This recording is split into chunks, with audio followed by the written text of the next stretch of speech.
The Impersonal Life. I am. To you who read, I speak.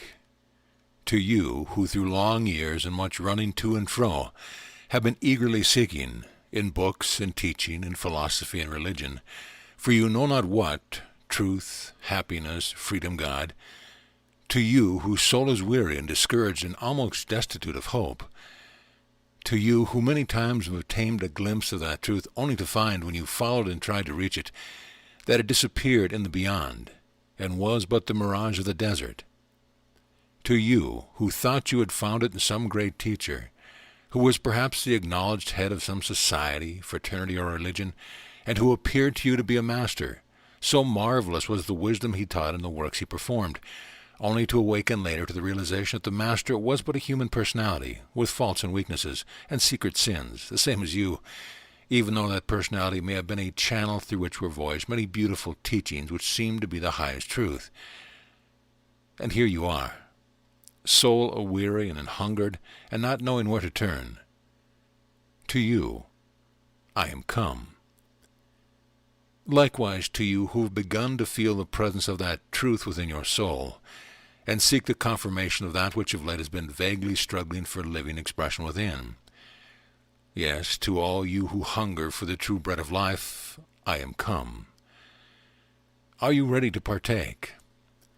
If so, then arouse yourself, sit up, still your human mind, and follow closely my word herein spoken, or you will turn away disappointed once more, with the aching hunger still in your heart. I. Who am I? I, who speak with such seeming knowledge and authority. Listen. I am you, that part of you who is and knows, who knows all things and always knew and always was. Yes, I am you, yourself, that part of you which says I am and is I am. That transcendent, innermost part of you which quickens within as you read, which responds to this my word, which perceives its truth, which recognizes all truth and discards all error wherever found, not that part which has been feeding on error all these years. For I am your real teacher, the only real one you will ever know, and the only master. I, your divine self. I, the I am of you, bring to you this my message, my living word, as I have brought to you everything in life, be it book or master, to teach you that I and I alone, your own true self, am the teacher for you, the only teacher and the only God, who is and always has been providing you not only with the bread and wine of life, but with all things needed for your physical, mental, and spiritual growth and sustenance. Therefore, that which appeals to you, as you read, is my message, spoken to your outer human consciousness from within, and is but a confirmation of that which the I am of you always knew within, but had not yet translated into definite, tangible terms to your outer consciousness. Likewise, all that ever appealed to you, coming from some outward expression, was but the confirmation of my word already spoken within. The outward expression was the avenue of means I chose at that time through which to reach and impress your human or self-consciousness. I am not your human mind, nor its child, the intellect. They are but the expression of your being, as you are the expression of my being. They are but phases of your human personality, as you are a phase of my divine impersonality. Weigh and study carefully these words. Rise up and free yourself now and for always from the domination of your personality with its self-inflated and self-glorifying mind and intellect. For your mind henceforth must be your servant and the intellect your slave, if my word is to penetrate to your soul consciousness. I am come now to your soul consciousness, which I have quickened expressly in preparation for the reception of my word. Now, if you are strong enough to bear it, if you can put aside all of your private personal fancies, beliefs, and opinions, which are but the rubbish you have gathered from the dumping grounds of others, if you are strong enough to cast them all away, then my word will be to you a source of endless joy and blessing. Be prepared to have this personality of yours doubt my word as you read it all along the way, for its very life is threatened, and it knows it cannot live and thrive and longer dominate your thinking, your feelings, your going and coming as of old, if you take my word into your heart and permit it there to abide. Yes, I am come to you now, to make you conscious of my presence. For I have likewise prepared your human minds that it can, in a measure, comprehend the meaning of me. I have been with you always, but you did not know it. I have purposely led you through the wilderness of books and teaching, of religions and philosophies, keeping ever before your soul's eye the vision of the promised land, feeding you with the manna of the desert, that you might remember and value and long for the bread of the Spirit. Now I have brought you to the river Jordan that separates you from the divine heritage. Now the time has come for you consciously to know me. The time has come for you to cross over into Canaan, the land of milk and honey. Are you ready? Do you want to go? Then follow this my word, which is the ark of my covenant, and you shall go over dry shod. Be still, and know I am God. Now in order that you may learn to know me, so that you can be sure it is I, your own true self, who speak these words, you must first learn to be still, to quiet your human mind and body and all their activities, so that you are no longer conscious of them. You may not yet be able to do this, but I will teach you how, if you really want to know me, and are willing to prove it by trusting me and obeying me in all that I now shall call upon you to do. Listen. Try to imagine the I who speaks throughout these pages as being your higher or divine self, addressing and counseling your human mind and intellect, which you will consider for the moment as being a separate personality. Your human mind is so constituted that it cannot accept anything which does not confirm with what it has previously experienced or learned, and which its intellect does not consider reasonable. Therefore, in addressing it, you are using such terms and expressions as will most clearly explain to your intellect the truth it must understand before the mind can awaken to the consciousness of your meaning. The fact is, this I is yourself, your real self. Your human mind has heretofore been so engrossed with the task of supplying its intellect and body with all manner of selfish indulgences that it has never had time to get acquainted with the real you, its true Lord and Master. You have been so interested in and affected by the pleasure and suffering of your body and intellect that you have almost come to believe you are your intellect and body, and you have consequently nearly forgotten me, your divine self. I am not your intellect and body, and this message is to teach you that you and I are one. The words I hear and speak, and the main burden of these instructions is to awaken your consciousness to this great fact. You cannot awaken to this fact until you can get away from the consciousness of the body and the intellect, which so long have held you enslaved. You must feel me within, before you can know I am there. Now, in order that you can become wholly oblivious of your mind and its thoughts and your body and its sensation, so that you can feel me within, it is necessary that you studiously obey these my instructions. Sit quietly in a relaxed position, and when wholly at ease, let your mind take in the significance of these words. Be still, and know I am God. Without thinking, allow this, my divine command, to penetrate deep into your soul. Let whatever impressions that come to your mind enter at will, without effort or interference on your part. Note carefully their import, for it is I within, through these impressions, instructing you.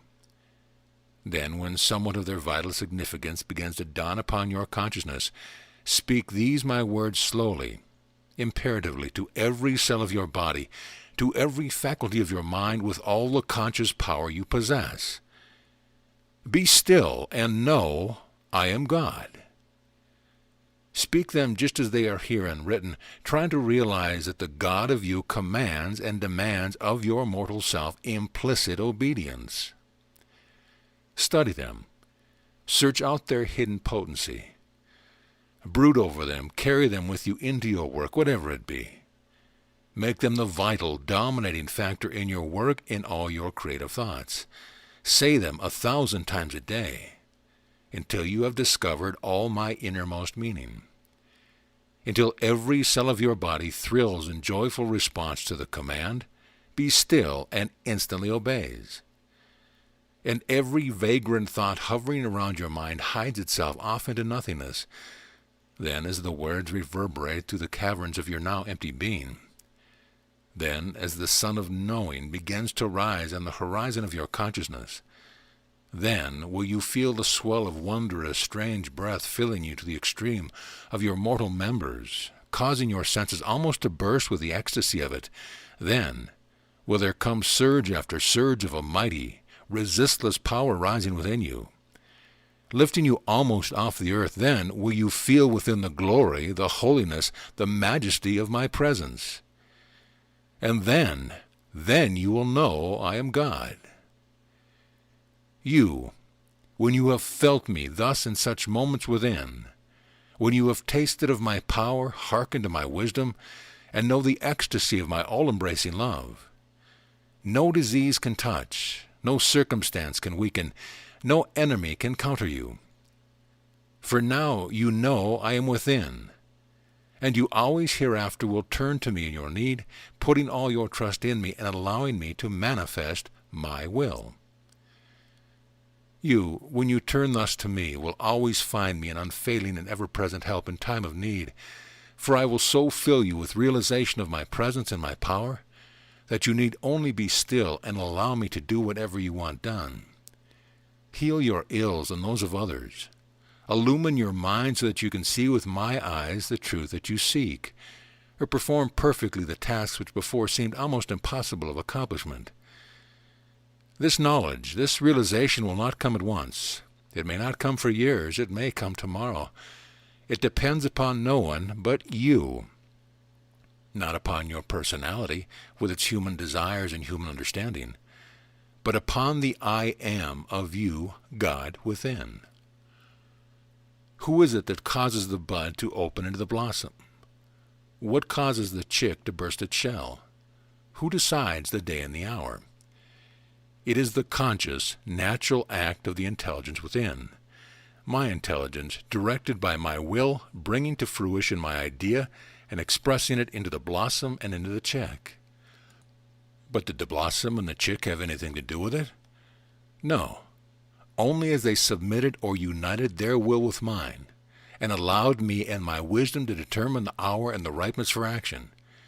And then only as they obeyed the impulse of my will to make the effort could they step forth into the new life. You may, with your personality, try 1,000 times, to burst through the shell of your human consciousness. It will result only, if at all, in a breaking down of the doors I have provided between the world of tangible forms and the real of intangible dreams. And the door being open, you then no longer can keep out intruders from your private domain without much trouble and suffering. But even through such suffering, you may gain the strength you lack and the wisdom needed to know that, not until you yield up all desires for knowledge, for goodness, yes, for union with me, to benefit self, can you unfold your petals showing forth the perfect beauty of my divine nature, and throw off the shell of your human personality and step forth into the glorious light of my heavenly kingdom. Therefore, I give you these directions now at the beginning, that you may be learning how to recognize me. For I here promise you, if you follow and strive earnestly to comprehend and obey my instructions herein given, you shall very soon know me, and I will give you to comprehend all of my word wherever within, in book or teaching, in nature or in your fellow man. If there is much in what herein is written that seems contradictory, seek out my real meaning before discarding it. Do not leave a single paragraph or any one thought in it until all that is suggested becomes clear. But in all your seeking and all your striving, let it be with faith and trust in me, your true self within, and without being anxious about results. For the results are all in my keeping, and I will take care of them. Your doubts and your anxiety are but of the personality, and if allowed to persist will lead only to failure and disappointment. I, life, God. If that which you have read has awakened a response within, and the soul of you yearns for more, then you are ready for what follows.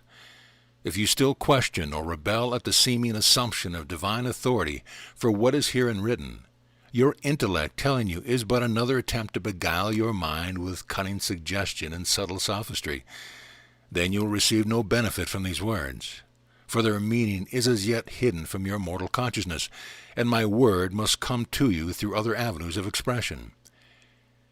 It is well if your personality with its intellect impels you thus to question and rebel against authority you do not yet know to be mine.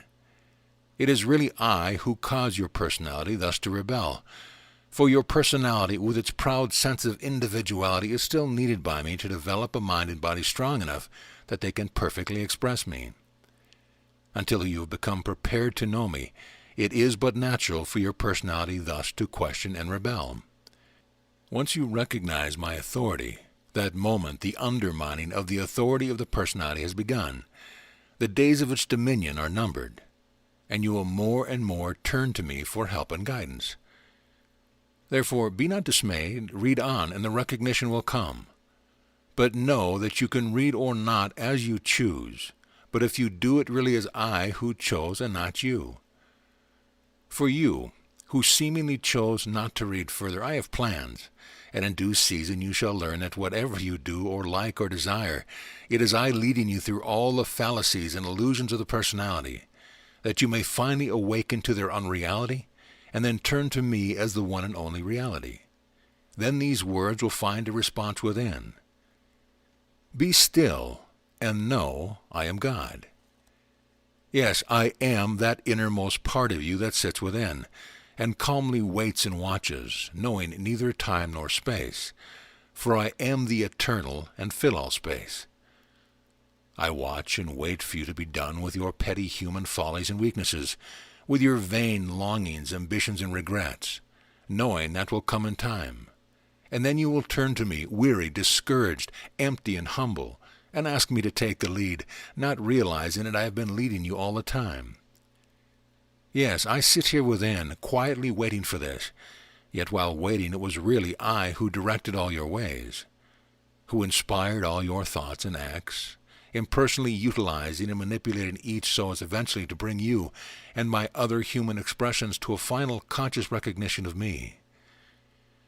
Yes, I have been within always, deep within your heart. I have been with you through all, through your joys and heartaches, your successes and mistakes, through your evil doing, your shame, your crimes against your brother and against God as you thought. Aye, whether you went straight ahead or straight aside or stepped backward, it was I who brought you through. It was I who urged you on by the glimpses of me in the dim distance. It was I who lured you by vision of me in some bewitching face or beautiful body or intoxicating pleasure or overpowering ambition. It was I who appeared before you within the garb of sin or weakness or greed or sophistry, and drove you back into the arms of conscience, leaving you to struggle in its shadowy grasp until you awakened to its impotence, rose up in disgust, and in the inspiration of a new vision tore off my mask. Yes, it is I who cause you to do all these things, and if you can see it, it is I who do all things that you do, and all things that your brother does. For that in you and in him which is I myself. For I am life. I am the innermost, the spirit, the animating cause of your being, of all life, of all living things, both visible and invisible. There is nothing dead, for I, the impersonal one, am all that there is. I am infinite and wholly unconfined. The universe is my body. All the intelligence there emanates from my mind. All the love there is flows from my heart. All the power there is but my will in action. The threefold force, manifesting as all wisdom, all love, all power, or if you will, as light, heat, and energy. That which holds together all forms and is back of, and in all expressions and phases of life. is but the manifestation of myself in the act or state of being. Nothing can be without manifesting and expressing some phase of me, who am not only the builder of all forms, but the dweller in each. In the heart of each I dwell, in the heart of the human, in the heart of the animal, in the heart of the flower, in the heart of the stone. In the heart of each I live and move and have my being, and from out of the heart of each I send forth that phase of me I desire to express, and which manifests in the outer world as a stone, a flower, an animal, a man. Is there nothing, then, but this great I? Am I to be permitted no individuality for myself, I hear you ask? No, there is nothing, absolutely nothing, that is not a part of me, controlled and ruled eternally by me, the one, infinite reality. As for your so-called individuality, that is nothing but your personality still seeking to maintain a separate existence. Soon you shall know there is no individuality apart from my individuality, and all personality shall fade away into my divine impersonality. Yes, and you shall soon reach that state of awakening where you will get a glimpse of my impersonality, and you will then desire no individuality, no separation for yourself, for you will see that it is but one more illusion of the personality. Consciousness, intelligence, will. Yes, I know the many mixed thoughts that have been crowded into your mind as you read, the doubts and eager questioning, the vague fear that imperceptibly changed into a growing hope that this glimmering of my meaning, which has begun to penetrate the darkness of your human intellect, may shine brighter so you can see clearly the truth which you instinctively feel is hidden beneath my words. Again I say, this I am speaking herein is the real self of you, and in reading these words it is necessary that you realize it is you, your own self, that is speaking them to your human consciousness, in order fully to comprehend their meaning.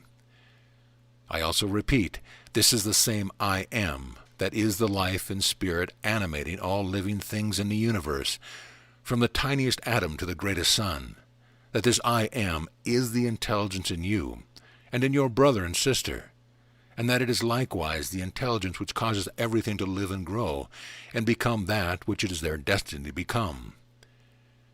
Perhaps you cannot yet understand how this I am can be, at one and the same time, the I am of you and the I am of your brother, and also the intelligence of the stone, the plant, and the animal.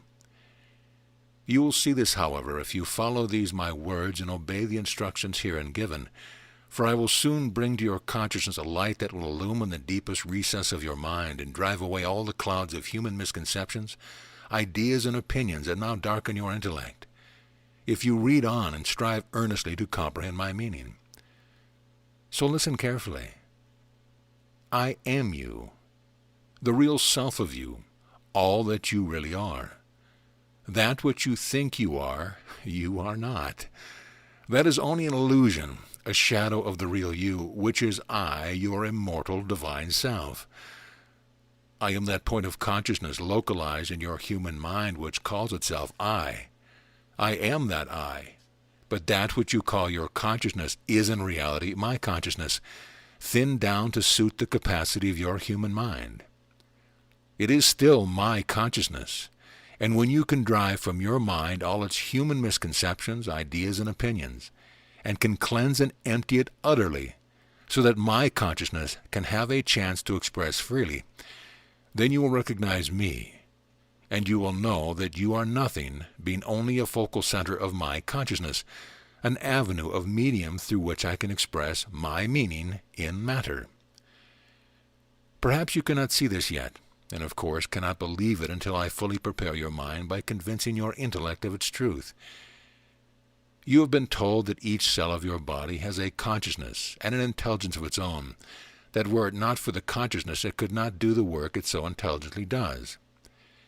Each cell is surrounded by millions of other cells, each intelligently doing its own work, and each evidently controlled by the united consciousness of all these cells, forming a group intelligence, which directs and controls this work.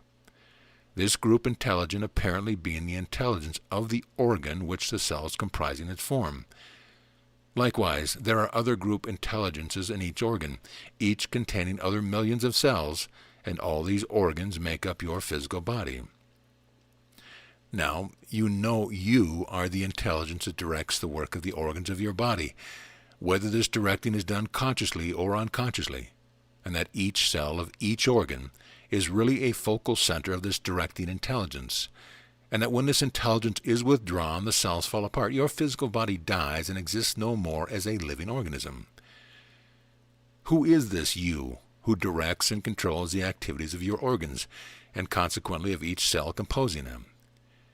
You cannot say it is your human or personal self who does this, for you of yourself consciously can control the action of scarcely a single organ of your body. It must then be this impersonal I am of you, which is you and yet is not you. Listen. You, the I am of you, are to me what the cell consciousness of your body is to your I am consciousness. You are a cell, as it were, of my body, and your consciousness, as one of my cells, is to me what the consciousness of one of the cells of your body is to you. Therefore, it must be that the consciousness of the cell of your body is my consciousness, even as your consciousness is my consciousness. And therefore, we must be one in consciousness, the cell, you and I. You cannot now consciously direct or control a single cell of your body, but when you can at will enter into the consciousness of the I am of you and know its identity with me, then you can control not only every cell of your body, but that of any other body you might wish to control. What happens when your consciousness no longer controls the cells of your body? The body disintegrates, the cells separate, and their work for the time being is finished. But do the cells die or lose consciousness? No.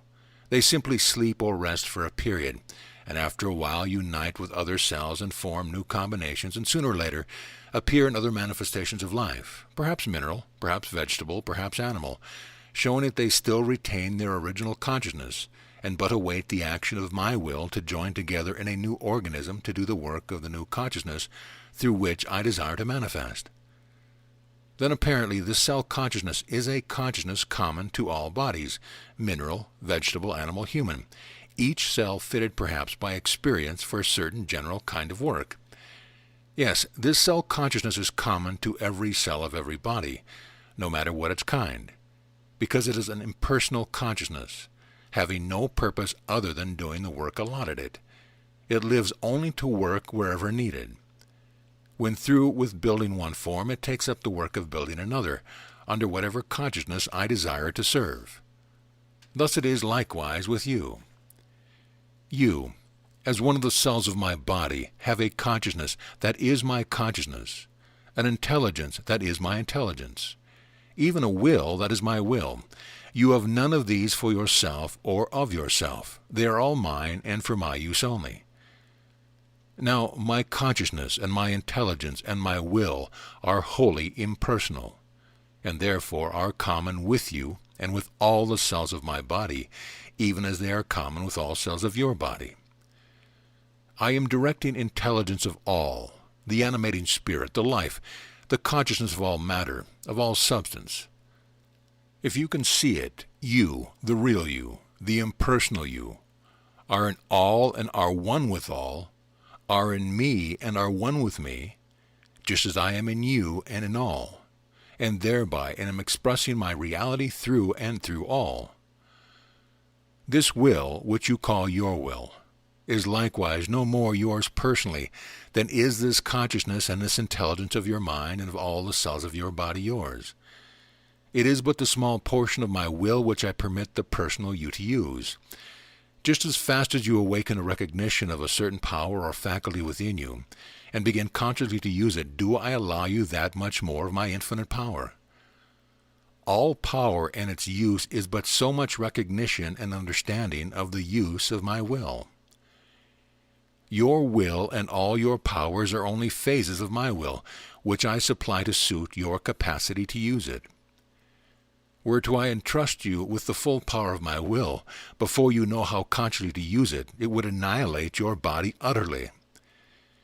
To test your strength and more often to show you what the misuse of my power does to you, I at times allow you to commit a sin, so-called, or to make a mistake. I even permit you to become inflated with the sense of my presence within you, when it manifests as your consciousness of my power, my intelligence, my love, and I let you take these and use them for your own personal purpose. But not for long. For not being strong enough to control them, you soon take the bit in their teeth, run away with it, throw you down in the mire, and disappear from your consciousness for the time being. Always I am there to pick you up, after the fall, although you do not know it at the time, first strengthening you out and then starting you onward again, by pointing out the reason for your fall, and finally, when you are sufficiently humbled, causing you to see that these powers accruing to you by the conscious use of my will, my intelligence, and my love are allowed you only for use in my service, and not at all for your own personal ends. Do the cells of your body, the muscles of your arm, think to set themselves up as having a separate will from your will, or a separate intelligence from your intelligence? No, they know no intelligence but yours, no will but yours. After a while it will be that you will realize you are only one of the cells of my body, and that your will is not your will but mine. That what consciousness and what intelligence you have are mine wholly, and that there is no such person as you personally being only a physical form containing a human brain, which I created for the purpose of expressing in matter an idea, a certain phase of which I could express best only in that particular form. All this may be difficult for you now to accept, and you may protest very strenuously that it cannot be, that every instinct of your nature rebels against such yielding and subordinating yourself to an unseen and unknown power, however impersonal or divine. Fear not. It is only your personality that thus rebels. If you continue to follow and study my words, all will soon be made clear, and I will surely open up to your inner understanding many wonderful truths that are impossible for you to comprehend. Your soul will rejoice, sing glad praises, and you will bless these words for the message they bring. The key. Now you may not even yet know I am, or believe that I am really you, or that I am likewise your brother and your sister, and that all you are parts of me and one with me. You may not realize that the souls of you and your brothers and sisters, the only real and imperishable parts of the mortal you, are but different phases of me in expression in what is called nature. Likewise, you may not realize that you and your brother and sisters are phases or attributes of my divine nature, just as your human personality, with its mortal body, mind, and intellect, is a phase of your human nature. No, you do not realize this yet, but I speak of it now, that you may know the signs when they begin to appear in your consciousness, as they surely will. In order to recognize these signs, all that now follows must be considered carefully and studied, and should not be passed by until my meaning, at least in some degree, is grasped. Once you fully understand the principle I here set down, then all my messages will become clear and comprehensible. I first give you the key that will unlock every mystery that now hides from you the secret of my being. This key, when you once know how to use it, will open the door to all wisdom and all power in heaven and earth.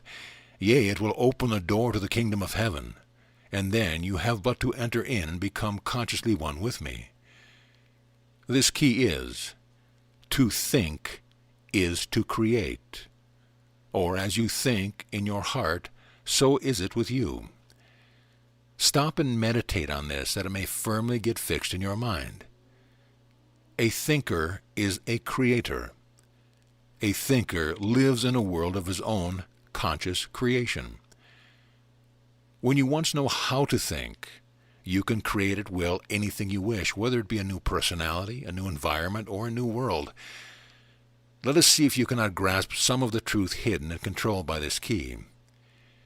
You have been shown how all consciousness is one, and how it is all my consciousness, and yet is also yours, and likewise that of the animal, the plant, the stone, and the invisible cell. You have seen how this consciousness is controlled by my will, which causes the invisible cells to unite and form the various organisms for the expression and the use of different centers of intelligence through which I desire to express. But you cannot yet see how you can direct and control the consciousness of the cells of your own body, not to speak of those of other bodies, even if you and I and they are all in one consciousness and intelligence. By paying special attention to what follows, however, you now may be enabled to see this. Have you ever taken the pains to study out what is consciousness? How it seems to be an impersonal state of awareness, of waiting to serve or to be directed or used by some power latent in and intimately related to itself. How man seems to be merely the highest type of organism containing this consciousness, which is directed and used by this power within himself. That this power latent in man's consciousness and in all consciousness is nothing but will, my will. For you know that all power is but the manifestation of my will. Now you have been told that in the beginning I created man in my image and likeness, after which I breathed into him the breath of life, and he became a living soul. By creating man in my image and likeness, I created an organism capable of expressing all of my consciousness and all of my will, which means likewise all of my power, my intelligence, and my love. I therefore made it perfect in the beginning, pattern it after my own perfection. When I breathed into man's organism my breath, it became alive with me. For then it was I breathed into my will, not from without, but from within, from the kingdom of heaven within, where always I am. Ever afterward I breathed and lived and had my being within man, for I created him in my image and likeness only for that purpose. The proof of this is, man does not and cannot breathe of himself. Something far greater than his conscious, natural self lives in his body and breathes through his lungs. A mighty power within his body thus uses the lungs, even as it uses the heart to force the blood containing the life it drew through the lungs to every cell of the body, as it uses the stomach and other organs to digest and assimilate food to make blood, tissue, hair, and bones, as it uses the brain, the tongue, the hands, and the feet to think and say and do everything that man does. This power is my will to be and live in man. Therefore, whatever man is, I am. And whatever man does or you do, I do. And whatever you say or think, it is I who say or think it through your organism.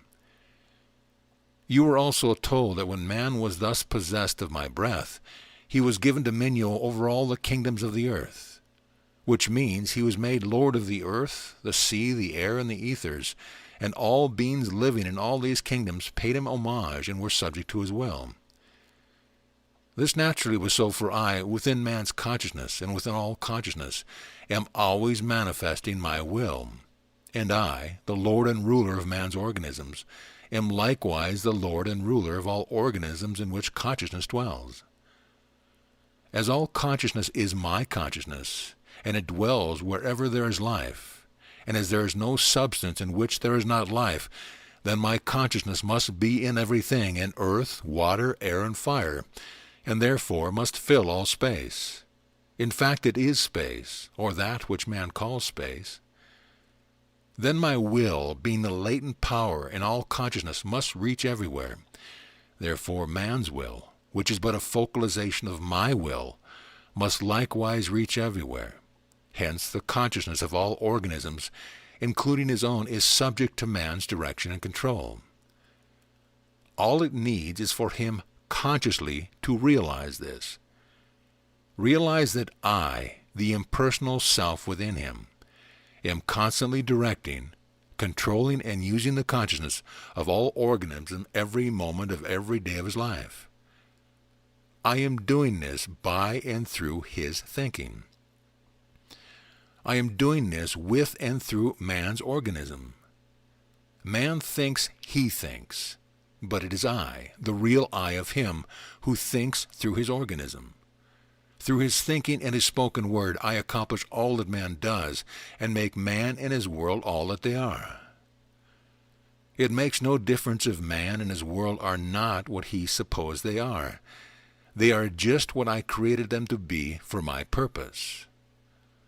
But if I do all the thinking, man does not and cannot think, I hear you say. Yes, here seems a mystery, but it will be revealed to you if you note carefully what follows. For I am going to teach you, man, how to think. Thinking and creating. I have said that man does not think, that it is I within him who does his thinking. I have also said man thinks he thinks.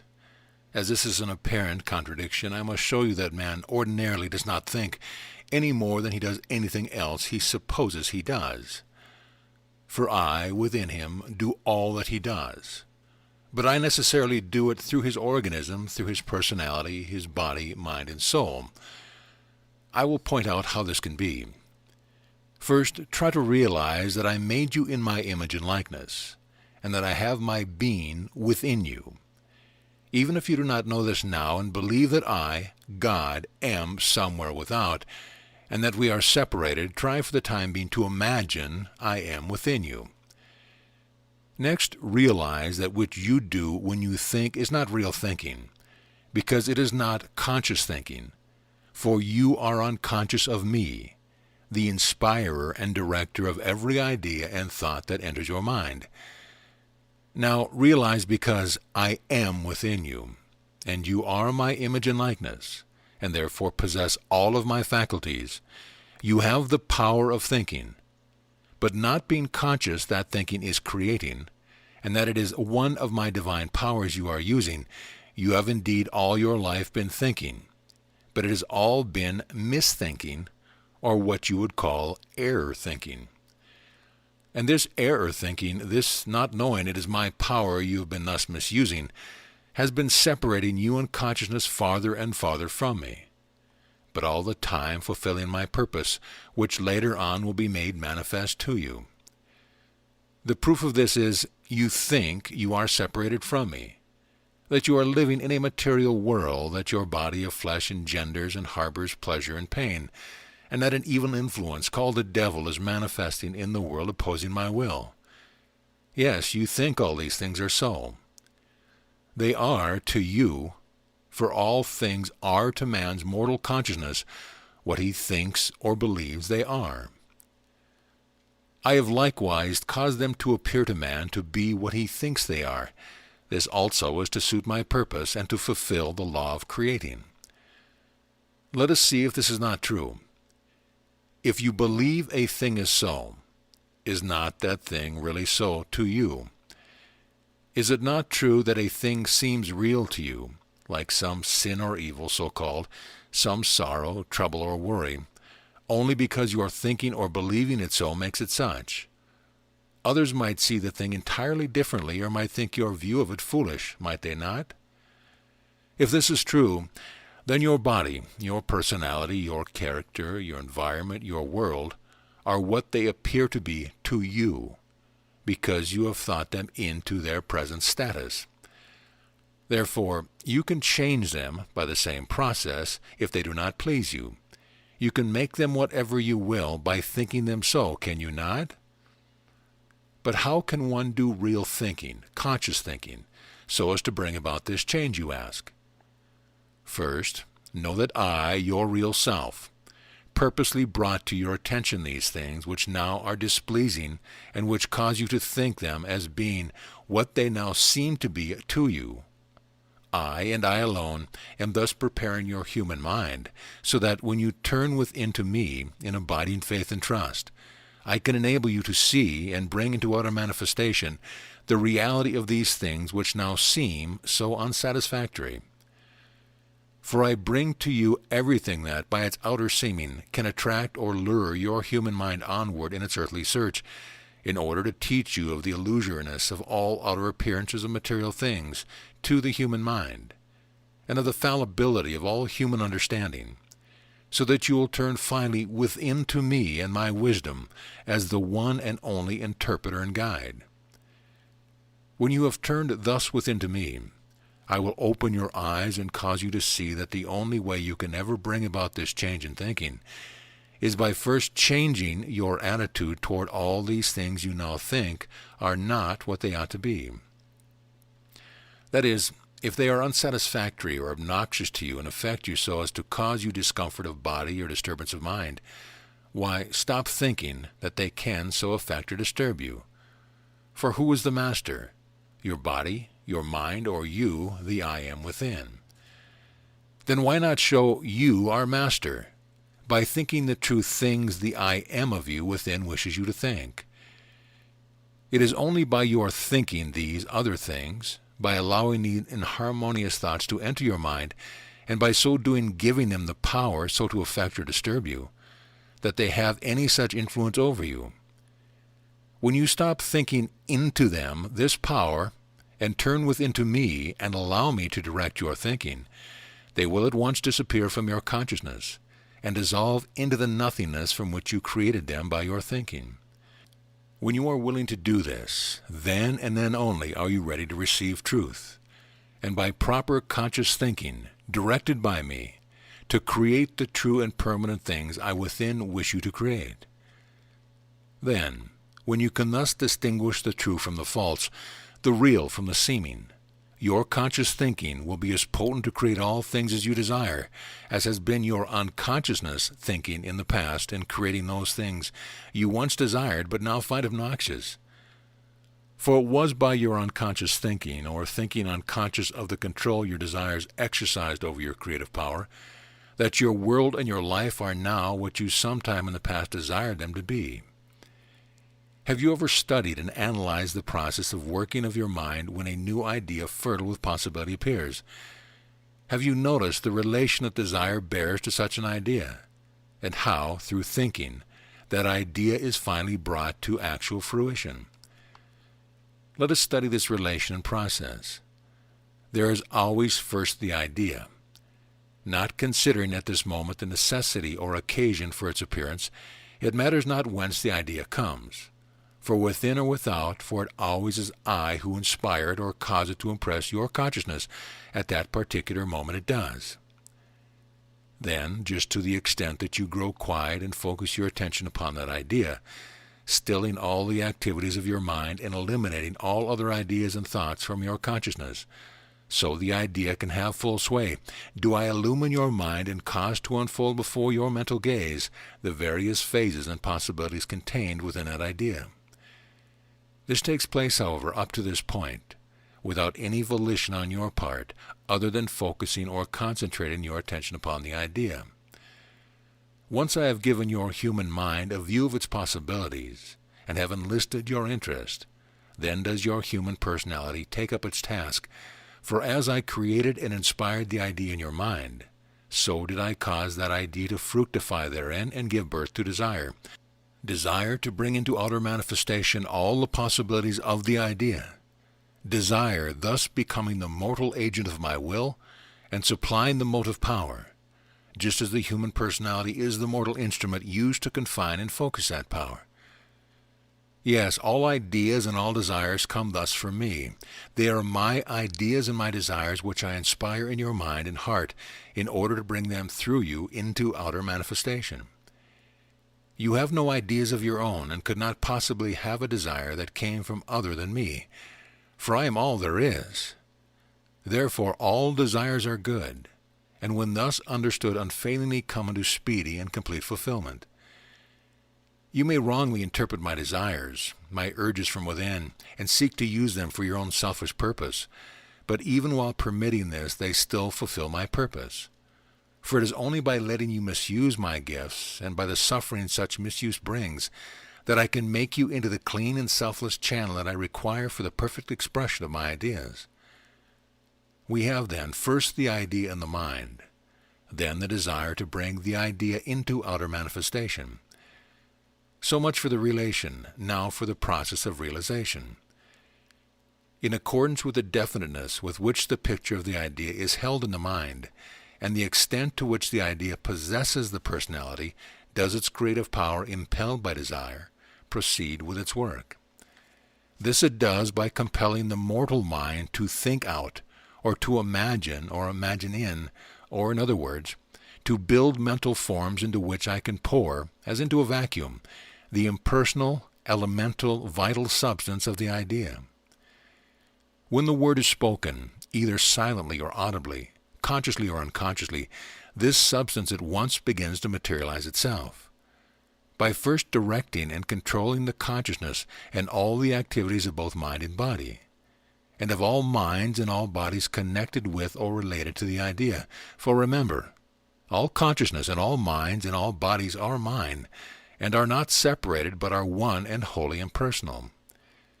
And then so attracting, directing, shaping, and molding conditions, things and events that sooner or later the idea actually comes forth into definite, tangible manifestation. So it is that very thing, every condition, every event that ever transpired, was first an idea in the mind. It was by desiring, by thinking, and by speaking forth the word that these ideas came into visible manifestation. Think this out and prove it for yourself. This you can do, if you will, by taking any idea that comes and following it out through the above process to realization, or by tracing back any feat you have accomplished, any picture you have painted, any machine you have invented, or any particular thing or condition now existing, to the idea from which it sprang. This is the plan and process of all true thinking, and therefore all creation. Listen, you have now and always have had, through this power of thinking, dominion over all the kingdoms of the earth, if you but know it. You have now, this moment, only to think and speak the word, realizing your power, and that I, God, your omniscient, omnipresent, omnipotent self, will bring about the results. And the waiting consciousness of the invisible cells of all matter, upon which your will and attention become focused, which waiting consciousness is my consciousness, remember, will begin immediately to obey and do exactly according to the image or plans you have prepared by you thinking. For all things are made by the Word, and without the Word was not anything made that was made. When you can once realize this, and can know that I am consciousness within you, is one with the consciousness of all animate and inanimate matter, and that its will is one with your will, which is my will, and that all your desire are my desire, then will you begin to know and feel me within, and will acknowledge the power and glory of my idea, which is eternally expressing itself impersonally through you. But it is first wholly necessary that you learn how to think, how to know your thoughts, those directed by me, from the thoughts of others, how to trace thoughts back to their source and to banish undesirable ones at will from your consciousness, and finally how to control and utilize your desires so that they will always serve you instead of your being a slave to them. You have within you all possibilities, for I am there. My idea must express, and it must express through you. It will express itself perfectly if you but let it. If you will only still your human mind, put aside all personal ideas, beliefs, and opinions, and let it flow forth. All you need to do is to turn within to me, and let me direct your thinking and your desire. Let me express whatever I will, you personally accepting and doing what I desire you to do. Then will your desire come true, your life become one grand harmony, your world a heaven, and yourself one with myself. When you have begun to realize this, and have glimpsed somewhat of this inner meaning, then you will be ready to grasp the real import of what follows. The Word. We will now take the key and show you how the plan and process just described is the one by which the world came into existence, how the earth and all that is in it and on it, including yourself and your brothers and sisters, are but the outer manifestations of an idea, my idea, which is now being thought into life expression. I, the Creator, am the original thinker, the one and only thinker. First know that.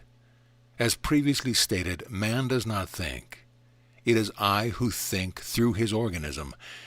Man believes he thinks, but before he is awakened to a realization of me within, he only takes the thoughts I attract to or inspire in his mind, and mistaking their real meaning and purpose, places a personal construction upon them, and through this selfish desire thus aroused, creates for himself all his troubles and brings upon himself all his woes.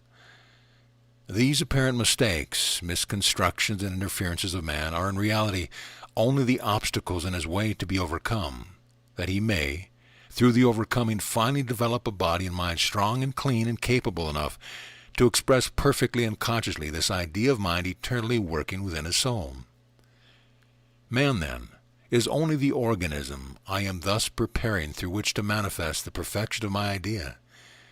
He provides the personality, with its body, mind, and intellect, through which I can express this idea perfectly, the physical brain with which I can think and speak into outer manifestation. I plant in man's brain an idea, any idea. That idea would grow, mature, and speedily ripen into complete outer fruition or manifestation, if man only would let it, would give his mind and all its thoughts, his heart and all his desires wholly over to me, and let me come forth as the perfect fulfillment of that idea. I will now plant in your brain mind an idea. May it grow, mature, and ripen into the glorious harvest of wisdom which is awaiting you, if you let me direct its growth and expression through you. In one of my other revelations, called the Bible, you are told much about the Word, but very few, even the most learned Bible students, comprehend my meaning. You are told, "In the beginning was the Word, and the Word was with God, and the Word was God. The same was in the beginning with God. All things were made by him, by the Word, and without him, the Word, was not anything made that was made. You shall learn herein how my Word was in the beginning, how it was with me, and how it was I myself, how all things were made by me and my Word, and that without me and my Word was nothing made that now exists." Now, a word to the human understanding is a symbol of an idea. That is, it stands, embodies, and represents an idea. You are a word, a symbol of an idea if you can see it. So is a diamond, a violet, a horse. When you can discern the idea back of the symbol, then you know the soul or the reality of the manifestation appearing as a man, a diamond, a horse, a violet. Hence a word, as used in the above quotation, means an idea latent and unmanifest, however waiting to be expressed, or thought and spoken forth in some form or another. The Word that was in the beginning, and that was with me, was then not only an idea, but it was my idea of myself in expression in a new state or condition which you call earth life. This idea was I, myself, because it was part of me, being as yet latent and unmanifest within me, for it was of the substance and essence of my being, which is itself an idea, the one original idea. All things were made by me by the vitalized action of this, my idea, being thought and spoken into expression, and nothing has been or ever can be expressed in earth life without having my idea as the primary and fundamental cause and principle of its being. This, my idea, therefore, is now in the process of unfoldment, or of being thought into outer expression. Some call it evolution, just as is the flower when the bud puts forth from the stalk and finally opens into the blossom, obeying the urge to express my idea hidden within its soul. Just so will I develop and unfold all my mediums of expression, which shall finally, unitedly and completely picture forth my idea from out their soul and all the glory of its perfection. At present, these mediums are of such nature that they require many languages of many types, from the simplest to the most complex, composed of almost an infinite number of words, to express my idea. But when I shall have completely thought out my idea, or shall have perfected my many mediums of expression, then shall my idea shine forth in every word, each, in fact, being a perfect part or phrase of my idea, all so chosen and arranged that they will really be as one word, radiating the sublime significance of my meaning. Then shall all languages have melted, merged into one language, and all words into one word. For all mediums shall have become one flesh, the now perfected medium for the complete expression in one word of my idea, myself.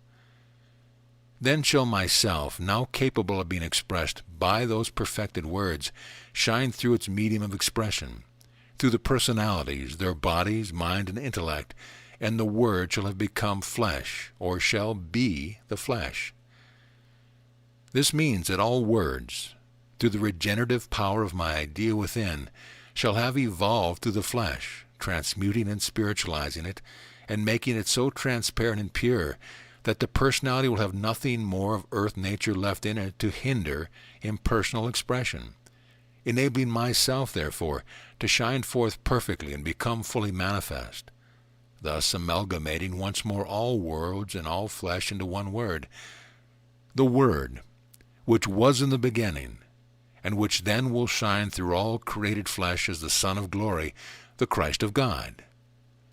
This is the plan and purpose of my creation and of all manifested things. A glimpse of that process of my creation, or of my thinking my idea of myself into earth expression, will be given in what follows. My idea. You have been told that the earth and all things belonging to it are but the outer manifestation of my idea, which is now in the process of being thought into perfect expression. You have been shown that my idea is responsible for all created things, and that it is both the cause and the reason for all manifestations, yourself, your brothers and sisters included, all of which have been thought into existence by me, the one original thinker and creator. We will now trace the course of that idea from the beginning, through its various stages of earth expression, as well as the process of my thinking that idea into its present state of manifestation. In the beginning, at the dawn of a new cosmic day, when the Word consciousness was just awakening and the stillness of the cosmic night yet prevailed, I, the thinker, conceived my idea. This, my idea of myself in manifestation in a new condition, called earth expression, I saw completely pictured in the mirror of my omniscient mind. In this mirror I saw the real earth shining forth brilliantly in the cosmos, a perfect sphere, where all the infinite phases, attributes, and powers of my divine nature were finding perfect expression through the medium of angels of light, living messengers of my will, my word in the flesh, even as it is in the celestial world of the eternal. I saw myself manifesting outward as nature, and my life as the vivified and evolving principle back of all manifestation. I saw love, the divine creative power, as the animating and vitalizing force back of all life, and my desire to give perfect expression to that love as the potential and real cause and reason of the birth of my idea. All this I saw mirrored in my all-seeing and all-knowing mind, which could see and reflect only the soul of things of their reality. Therefore this that I saw pictured in my mind was the real earth, in fact its beginning, its conception into cosmic being. Now, my consciousness is the inner essence of all space and all life. It is the real substance of my all-comprehending and all-including mind, whose informing and vitalizing center is everywhere, and its limit and circumference nowhere. Within the realm of my mind alone I live and move and have my being. It both contains and fills all things, and its every vibration and manifestation is but the expression of some phase of my being. Being is expressing or outpressing. You cannot imagine being without expression. Therefore I, all that I is, am expressing, constantly and continuously expressing. Expressing what? What else could I express, if I am all that is but myself? You cannot yet see or comprehend when I inspire you with an idea. Therefore, if I am all there is, that idea, which is direct from me, must be part of or a phase of myself in being or expression.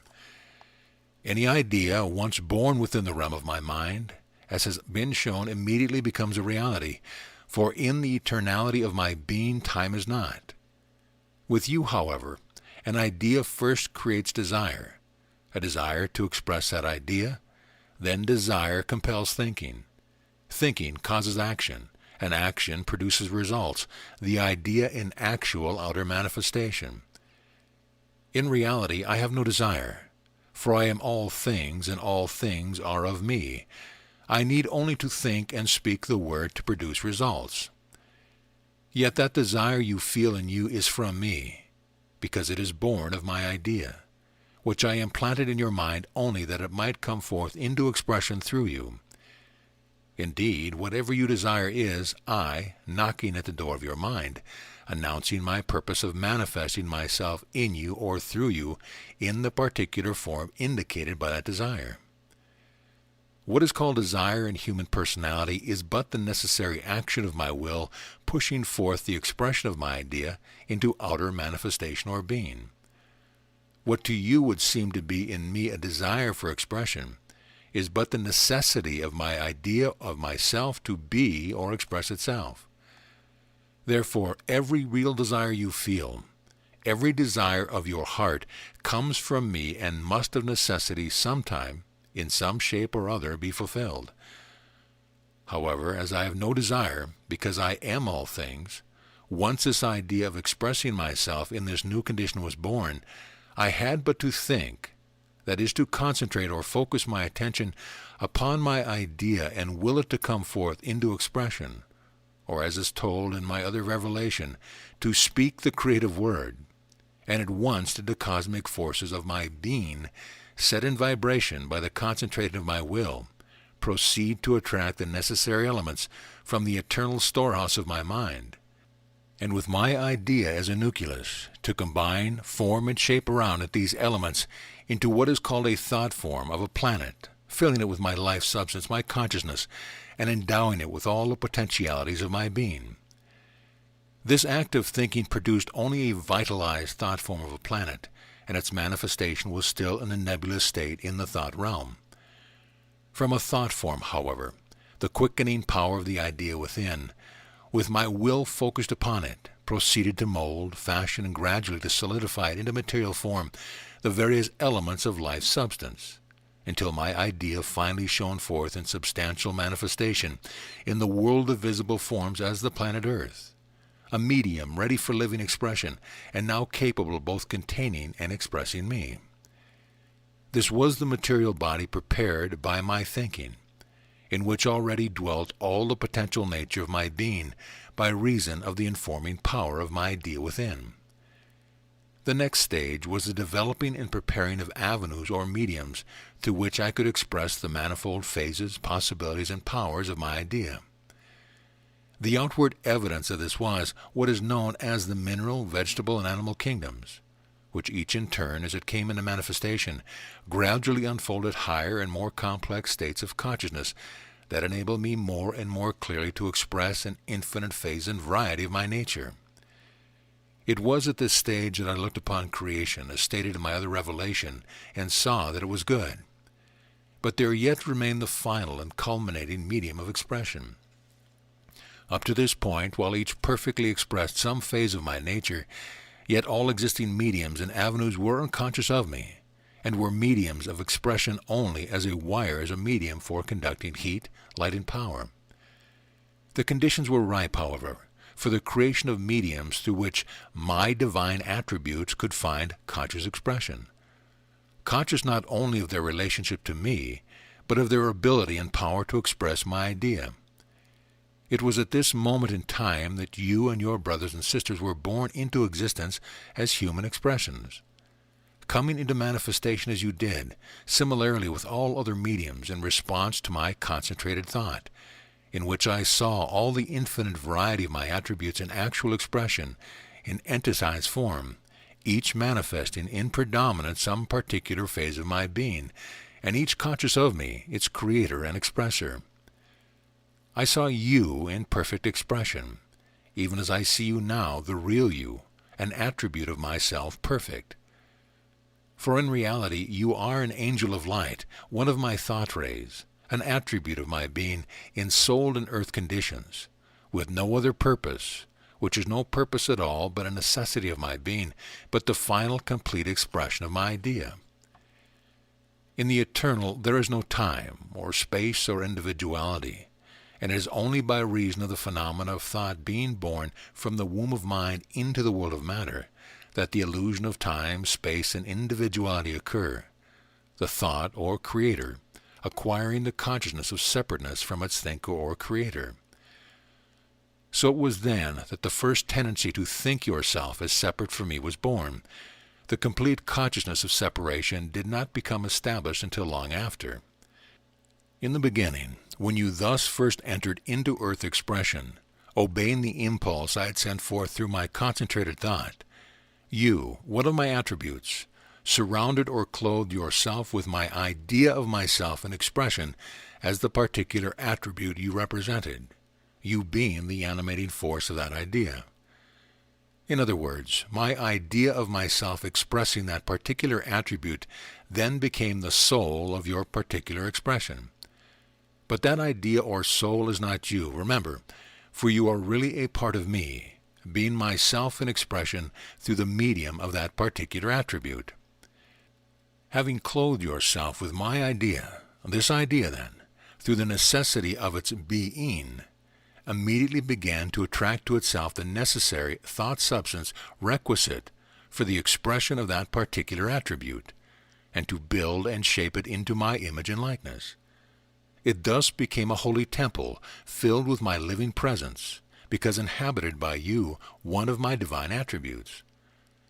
This temple, being in my image and likeness, and composed of my thought substance, surrounding and clothing my idea, is consequently your real body.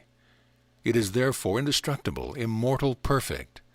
It is my complete, imagined thought containing my living essence, awaiting the time when it can come into outer expression and take on material form. So now we have, first, I am, expressing as you one of my divine attributes. Second, my idea of you, one of my attributes expressing an earth condition or your soul. Third, my imagined thought of you, forming the temple of your soul or your soul body in which you dwell.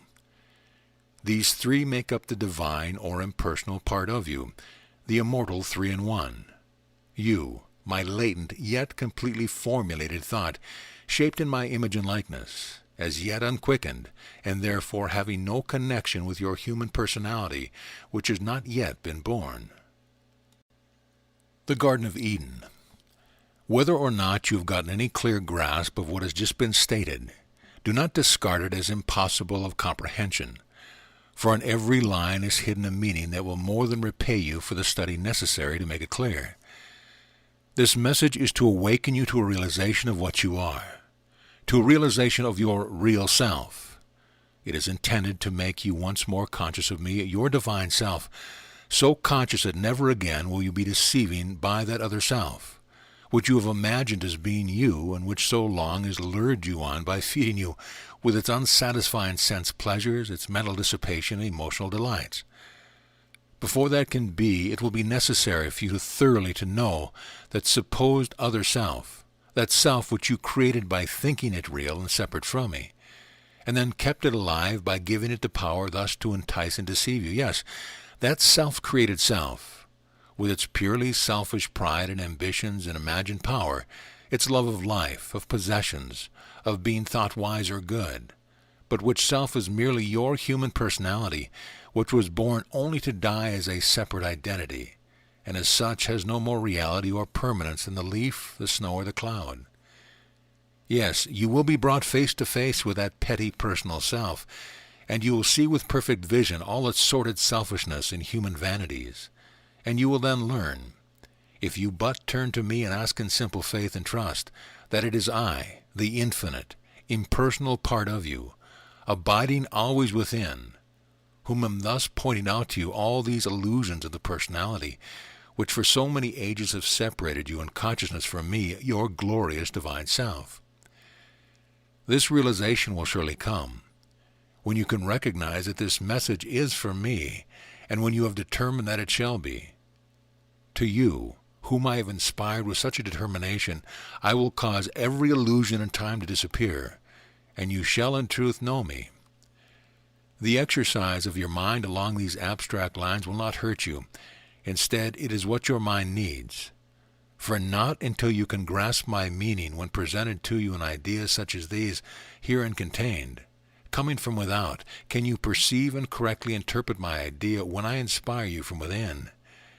Your mind I am thus preparing for use, not to gain more earthly knowledge, but in order that you can receive and give forth my heavenly knowledge to those whom I shall bring to you for that purpose. With a prayer to me, your own self, your Father in heaven, that true realization may come, read carefully what follows. We have arrived in the course of our consideration of the process of unfoldment of my idea to where the I am of you, manifesting in your immortal soul body, or in the thought image created by my thinking, is now ready to take on a substantial form, a form suitable for the earth expression of my attributes. This change from a mental to a mortal form took place after the manner and process of all thinking and creating, and is literally described in the Bible, where it says, I formed man of the dust of the ground, and breathed in his nostrils the breath of life, and man became a living soul. Shall I explain further? That the quickening power within my idea or your soul proceeded to attract to it the various elements of life substance, dust, and atom by atom, and cell by cell, in due course of time to mold and shape each into substantial reality, after the pattern of the thought image composing your soul body, thus forming an earthly outer covering, as it were, until finally your mortal form actually became manifest to the psychic sense, if not yet to what is called the physical sense, whereupon all being now prepared for this cyclic movement, you, my attribute, breathe into and then through its nostrils from within the breath of life. And you then made your first appearance on earth as a human being, a living soul, my idea now able to express consciously through a suitable earth medium, containing within your soul all of my attributes, all of my power, and all of my possibility. Thus were now manifest all the various mediums of the earth expression of my idea, and you, being one of my attributes, naturally had dominion over all these mediums, or possessed the power of utilizing or all of them, if necessary, for the full and complete expression of my attributes, powers, and possibilities. In this manner, and for this reason alone, did you and your brothers and sisters come into human expression. While in human form yet, your expression was so entirely impersonal that though self-conscious, you still looked wholly to me within for inspiration and guidance. This, then, was the first condition into which you awakened when you entered into earth expression, and this is what is called the Edenic state, or dwelling in the Garden of Eden. This Edenic state represents the celestial phase of impersonal consciousness, or that state in which you were still consciously one with me, though now confined in a mortal medium of expression. Now I shall not tell you in detail how or why it became necessary for me to drive you, now manifesting as man of humanity, out of the Garden of Eden, other than to remind you of the part that desire plays in earth expression, and its relation to my will, how it centers your interest in outer things and makes you forget me within. When you have solved that, and can comprehend somewhat of my reason, then perhaps you can understand the necessity of first causing you, humanity, to fall into a deep sleep, you having arrived at the close of another cycle called a cosmic day, and of letting you dream you had awakened. But in reality you are and are still asleep, and everything from that day to this, including all seeming earthly events and conditions, have been but a dream, from which you will fully awaken only when you, humanity, again become wholly conscious of me within, and of finding yourself, humanity, no longer outwardly one, but two, one of active thinking, aggressive part, thereafter called a man, and the other a passive, feeling, receptive part, a womb man or woman.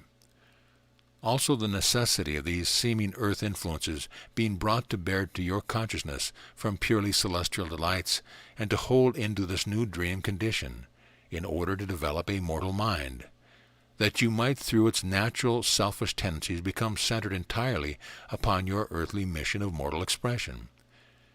And the wisdom of having this influence, through the serpent of selfishness, the shape I cause it to assume in your mind, first generate in the passive, feeling, receptive part of you desire, the mortal agent of my will, which was to supply the motives and power for the further and complete expression of my attributes on earth.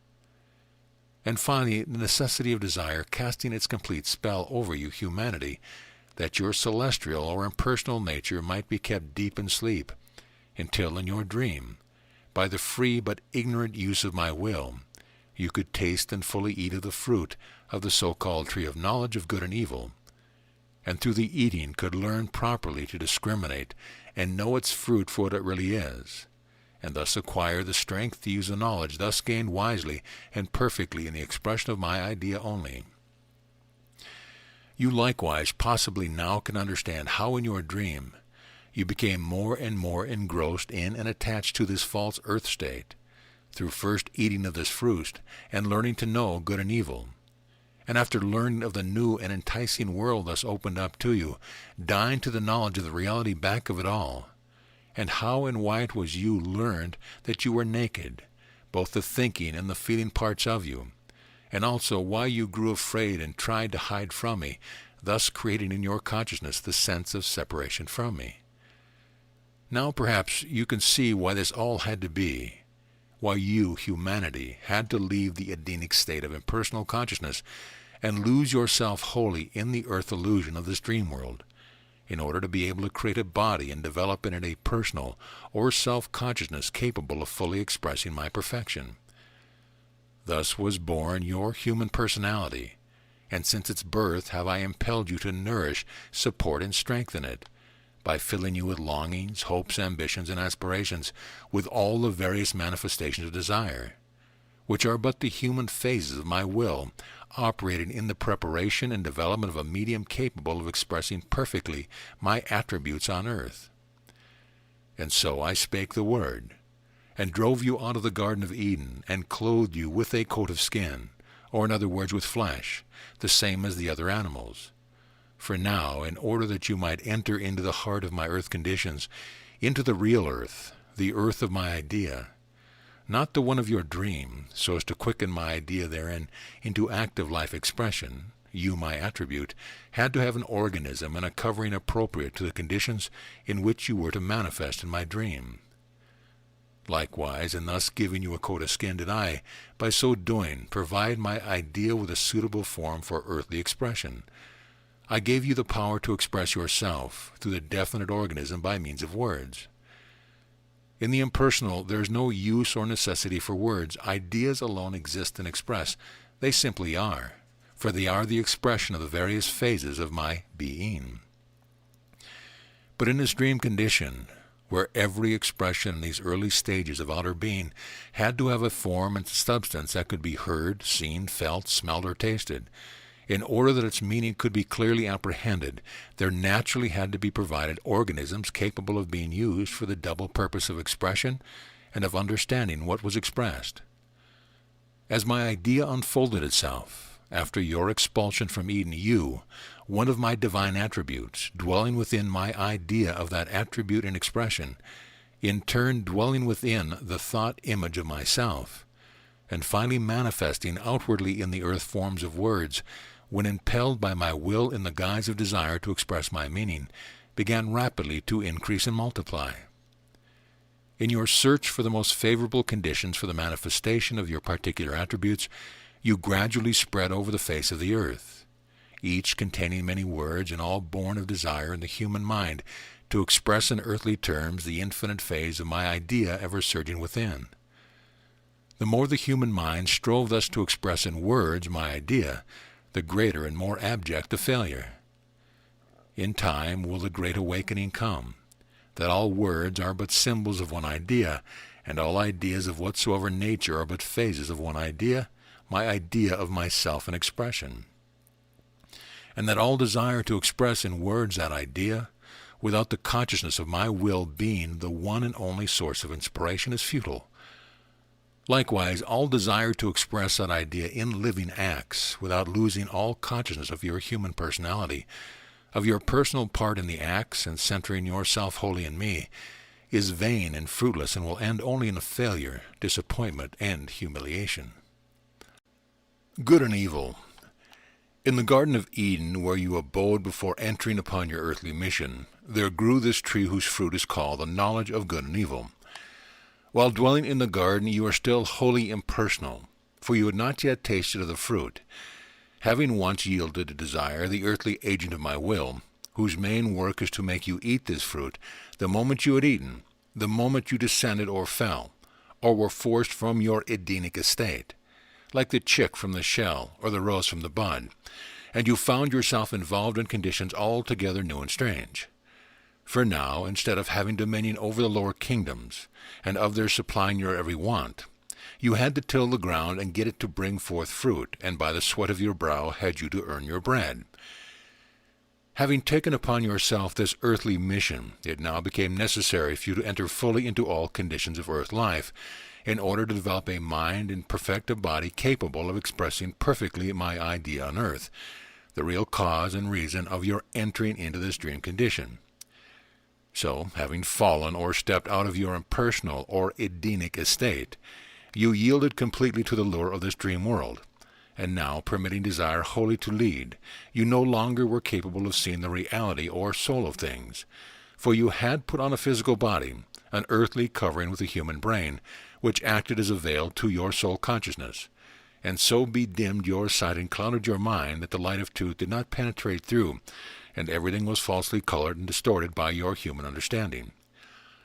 In this dream condition you saw all things darkly, as through a mist, and with this mist enshrouding everything you could not see things in their reality, but only their misty appearance, which now, however, seemed to you the real things themselves.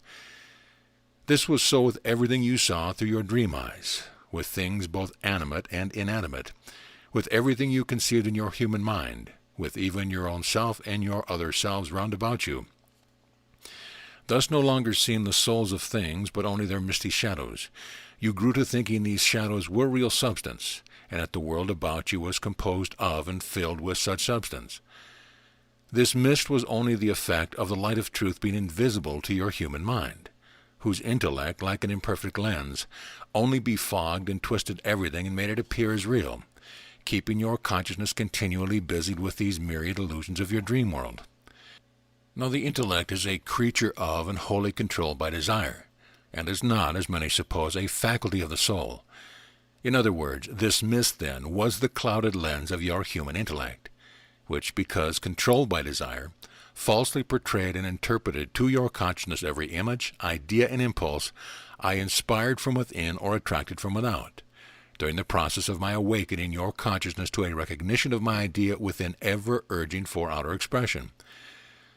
All this I did purposely, however, through the agency of desire, in order to lead you consciously into the heart of earth conditions. While this false vision, inspired by desire, caused many missteps and much trouble and suffering, and you gradually lost confidence in yourself, in me, the impersonal one within. In fact, you forgot me, so that you did not know where to turn in your helplessness. Yet it was only through your thus losing the memory of your divine estate, and centering all of your consciousness in these earthly conditions, that I could develop your human mind and will, and all your faculties, and provide your human body with the strength and powers that would enable me to give perfect expression to my divine idea on earth, which eventually must be.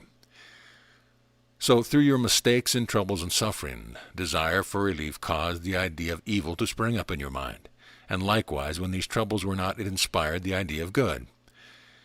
To all appearances of things and conditions you attributed these qualities of good or evil, according whether or not they satisfied desire, my agent, in reality my human self, or you in your human personality. All these conditions and experiences in life which you entered into, and which when pleasing seemed good, and when displeasing seemed evil, were merely incidences created by desire to quicken in you certain soul faculties, which would enable you to recognize the truth that I, within, wished at the time to impress upon your consciousness. The apparent evil was the negative aspect of the fruit of the tree, which always lured you on by its fair appearance and by the sweetness of the first taste to eat and enjoy to satiation, or until its harmful effects manifested and became a curse, bringing final disillusionment, which served to turn or force you back in humiliation to me, your true self, who through the new consciousness thus aroused, was then enabled to extract the essence of the fruit and incorporate it into soul substance and tissue. Likewise, the apparent good was the positive aspect of the fruit, which having pushed forth of itself into expression, through your recognition of and obedience to its urge, was now permitting you to enjoy its happy and natural effects, and to receive the outward benefits of my loving inspiration and guidance. This you, who was being led by desire through all these experiences, was only your human personality, which the real you was training and developing and preparing so it could become a perfect instrument for your use in the expression of my idea, ever seeking to manifest its perfection in the flesh.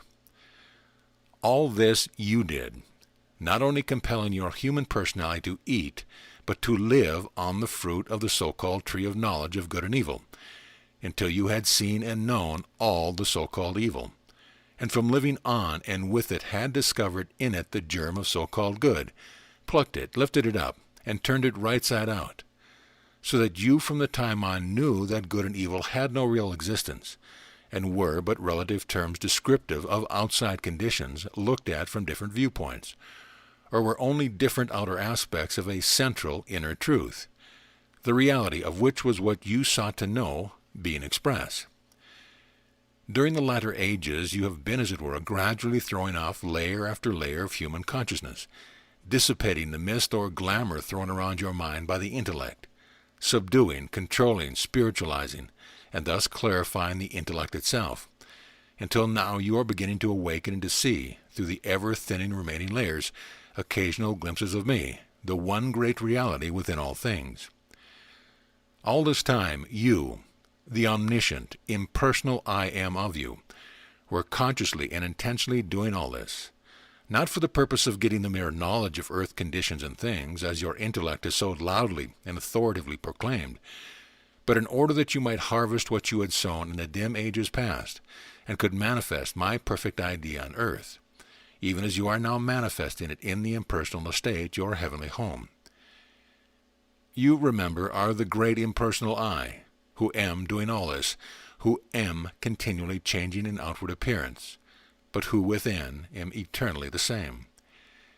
The endless flow of the seasons, the spring with its busy sowing, the summer with its warm, restful ripening, the autumn with its bounteous harvesting, the winter with its cool, peaceful plenty, year after year, life after life, century after century, and age after age, are only the outbreathing of my idea as I inspire it forth through the earth and through you, my attribute, and through all my other attributes during the process of unfolding in outer manifest state the perfection of my nature. Yes, I am doing it through you, because you are an expression of me, because only through you, my attribute, can I express myself, can I be. I am expressing myself. I am in you as the oak is in the acorn. You are I as the sunbeam in the sun. You are a phase of me in expression. You, one of my divine attributes, are eternally trying to express my perfection through your mortal personality. Just as an artist sees in his mind the perfect picture he wants to paint, but his hand cannot quite portray with the crude medium of brush and color the true quality and effects he sees, so do you see me within yourself and know we are one, but always are prevented by the imperfection of the earthly material of your human personality, with its animal body, its mortal mind, and selfish intellect, from perfectly expressing me. Yet I created your body, mind, and intellect, in order to express myself through you. The body I made in the image of my perfection. The mind I gave to inform you of me and my works. The intellect I gave to interpret my idea, as I inspired it to the mind. But you have been so distracted by the human phase of this body, mind and intellect and their outer uses, that you have forgotten me, the one and only reality within, whose divine nature I am ever seeking to express to and through you. The time is soon here when the outward use shall no longer distract, and my reality shall be revealed unto you in all the glory of its perfection within you. You, when I thus reveal myself, shall not be more blessed than before, unless that which I have revealed shall become the bread of life to you, and you shall live and manifest the life it reveals. Use.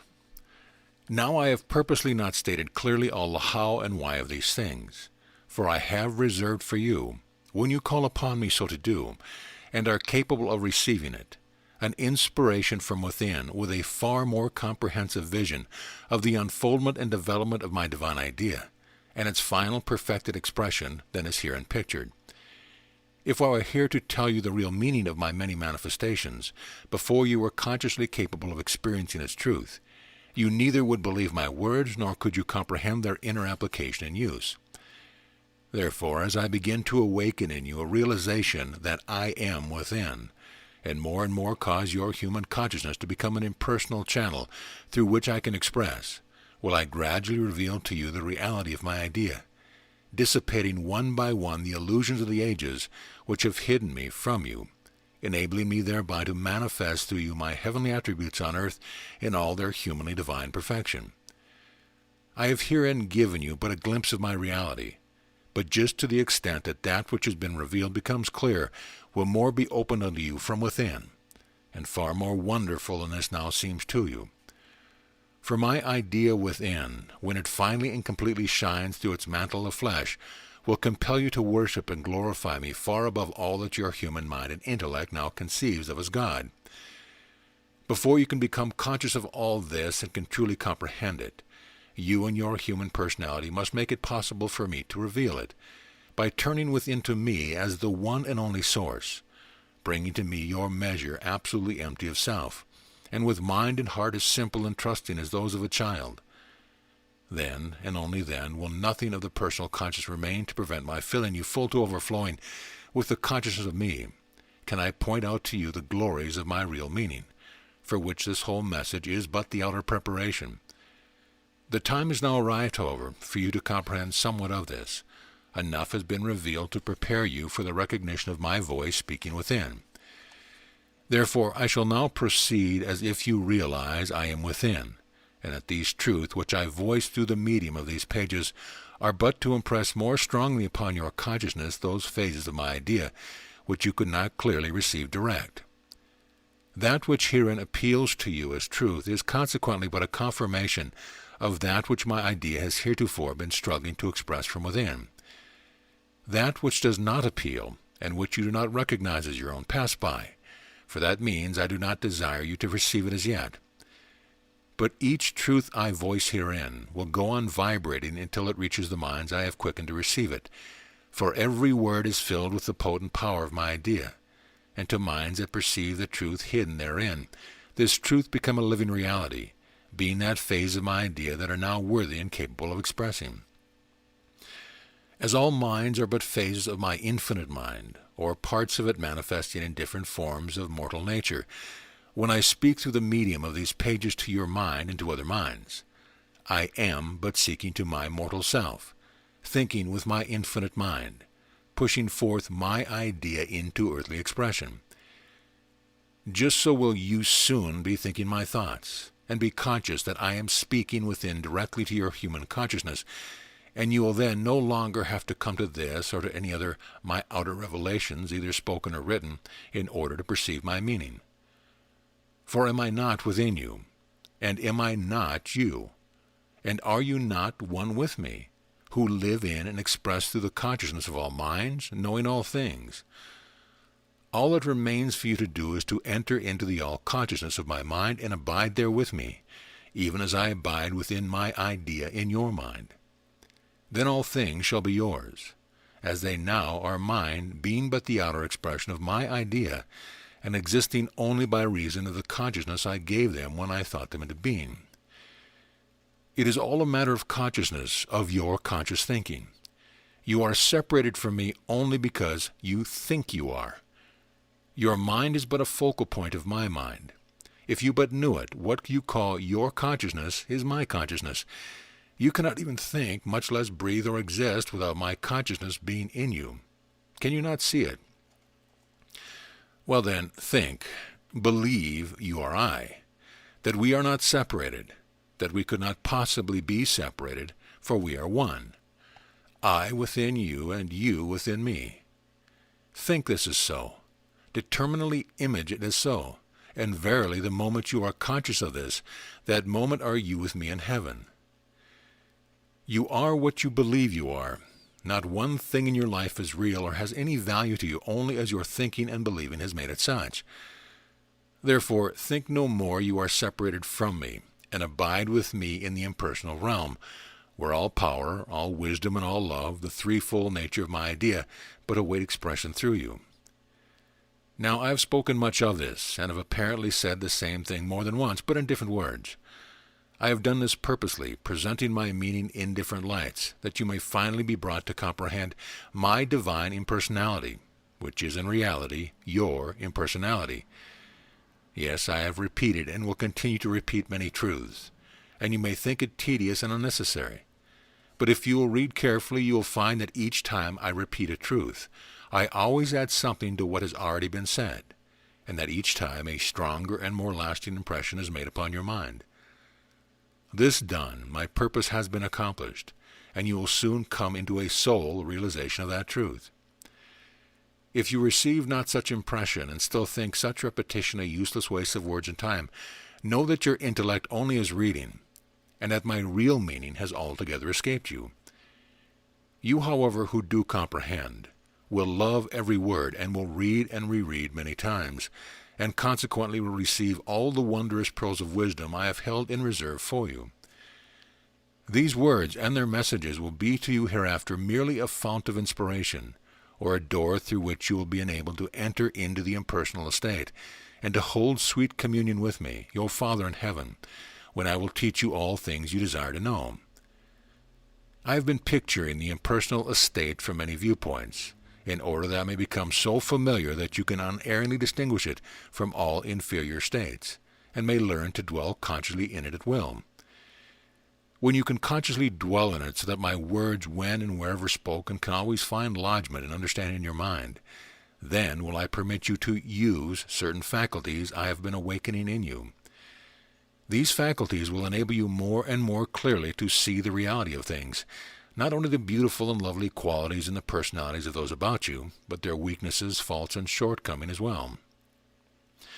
But the reason you are enabled to see these faults and shortcomings is not that you may criticize or judge your brother, but that I may arouse in you a definite resolve to overcome such faults and shortcomings in your own personality. For mark you, you would take no note of them in others were they not still in yourself. For I within then would not need to call them to your attention. As all things are for use and use only, let us study the use you have hitherto made of other faculties, gifts, and powers I have given you. You must realize by this time I have allowed you all things. All you have or are, be it good or evil, of blessing or suffering, of success or failure, of riches or lack, I have allowed you to attract to you. Why? For use, in awakening you to a recognition and acknowledgement of me as the giver. You could not honestly acknowledge me as such until you knew I am the giver. Your personality, in fact, had become so engrossed in trying to get rid of or to exchange many of the things I had given you for other things you thought were better, that of course you could not even dream, much less acknowledge me, your own self, as the giver. Possibly you do now acknowledge me as the giver, as the inner essence and creator of all things in your world and in your life, even of your present attitude toward these things. Both are my doing, for they are but the outer phases of the process I am using in the expression of my idea of your inner perfection, which perfection being my perfection is gradually unfolding from within you. As you more and more realize this, will the true meaning and use of the things, conditions, and experiences I send be revealed unto you, for you'll then begin to glimpse my idea within, and when you glimpse that idea will you begin to know me, your real self. Before you can truly know me, however, you must learn that all things I give you are good, and that they are for use, my use, and that you personally have no interest in or actual right to them, and they are no real benefit to you, only as you put them to such use. I may be expressing through you beautiful symphonies of sound, color, or language that manifest as music, art, or poetry, according to human terminology, and which so affect others to cause them to acclaim you as one of the great ones of the day. I may be speaking through your mouth or inspiring you to write many beautiful truths, which may be attracting to you many followers who hail you as the most wondrous preacher or teacher. I may even be healing through you diverse diseases, casting out devils, making the blind to see and the lame to walk. and performing other marvelous works which the world calls miracles. Yes, all of these I may be doing through you, but of absolutely no benefit is any of it to you personally, unless you use and apply these harmonies of sound in your every spoken word, so that to all hearers they will seem as the sweet music of heaven. And unless your sense of color and proportion so manifest in your life that only kind, uplifting, helpful thoughts flow from you, proving that the only true art is that of seeing clearly my perfection in all human expressions, and of allowing the quickening power of my love to pour through you into their heart, picturing to their inner vision my image hidden therein. Likewise, no credit attaches to you, no matter what wonderful truth I speak or works I perform through you, unless you yourself live these truths daily, hourly, and make these works serve as a constant reminder of me and my power, which I ever pour out freely for you, my beloved, and for all to use in my service. You, to whom I apparently have given none of such gifts, and who deem yourself unworthy, and not yet advanced enough to serve me in such ways, to you I would say, just to the extent that you truly recognize me within, and seek in real earnestness to serve me, just to that extent will I use you, no matter what your personality, no matter what its faults, tendencies, and weaknesses. Yes, I will cause even you who thus seek to serve me to do many wondrous things towards the quickening and awakening of your brothers to a like acknowledgement of me. I will cause even you to influence and affect the lives of many of those whom you contact, inspiring and uplifting them to higher ideals, changing their way of thinking and their attitude toward their fellows and therefore towards me. Yes, all you who seek to serve me, no matter what your gift, will I make to be a vital force for good in the community, altering a mode of life of many, inspiring and molding their ambitions and aspirations, and altogether becoming a leavening influence in the midst of the worldly activities in which I will place you. You at the time will probably know nothing of this. You may even be still longing to serve me and hungering for a more intimate consciousness of me, thinking you are doing nothing, are still making many mistakes and failing to live up to your highest ideals of me, not realizing that this longing and hungering is the avenue through which I pour forth my spiritual power, which, being wholly impersonal, is used by you, unconscious of its being I within you using it, to bring about my purpose in your heart and life and the hearts and lives of my and your other selves. So as you finally grow into the realization of all this, as you surely will, and prove it by the practical use of all you have in my service, will I gradually give you the strength and ability to consciously use impersonally my power, my wisdom, and my love, in the expression of my divine idea, which is eternally striving to manifest through you its perfection. Therefore, will you soon see that your human personality, with all its faculties, powers, and possessions, which are in reality mine operating and manifesting through you, is likewise for my use wholly, and that true success and satisfaction can never be found except in such use. For such use develops as the planted seed develops the harvest, the ability consciously to use all my spiritual faculties in the final perfect expression of my idea, which can be expressed only through your human personality. Soulmates. Let us now examine into some of the things I have given you, those especially of which you cannot yet acknowledge me as the giver. Perhaps the particular position in life you now occupy you do not think the best adapted for the expression of my idea surging within you. If so, then why not step out of that position into the one of your choice? The mere fact that you cannot or do not do this proves that at this time such position is the best one suited to awaken in you certain qualities necessary for my perfect expression, and that I, your own self, am permitting you to remain therein, until you can recognize my purpose and meaning hidden within the power such position has to disturb your peace of mind and keep you thus dissatisfied. When you recognize my meaning and determine to make my purpose your purpose, then and then only will I give you the strength to step out of that position into a higher I have provided for you. Perhaps the husband or the wife you have you think is far from being suited to you or capable of helping along your spiritual awakening, being only a hindrance and detriment instead. You may even be secretly contemplating leaving or wishing you could leave that one for another who sympathizes and joins with you in your aspirations and seeking, and therefore seems more nearly your ideal.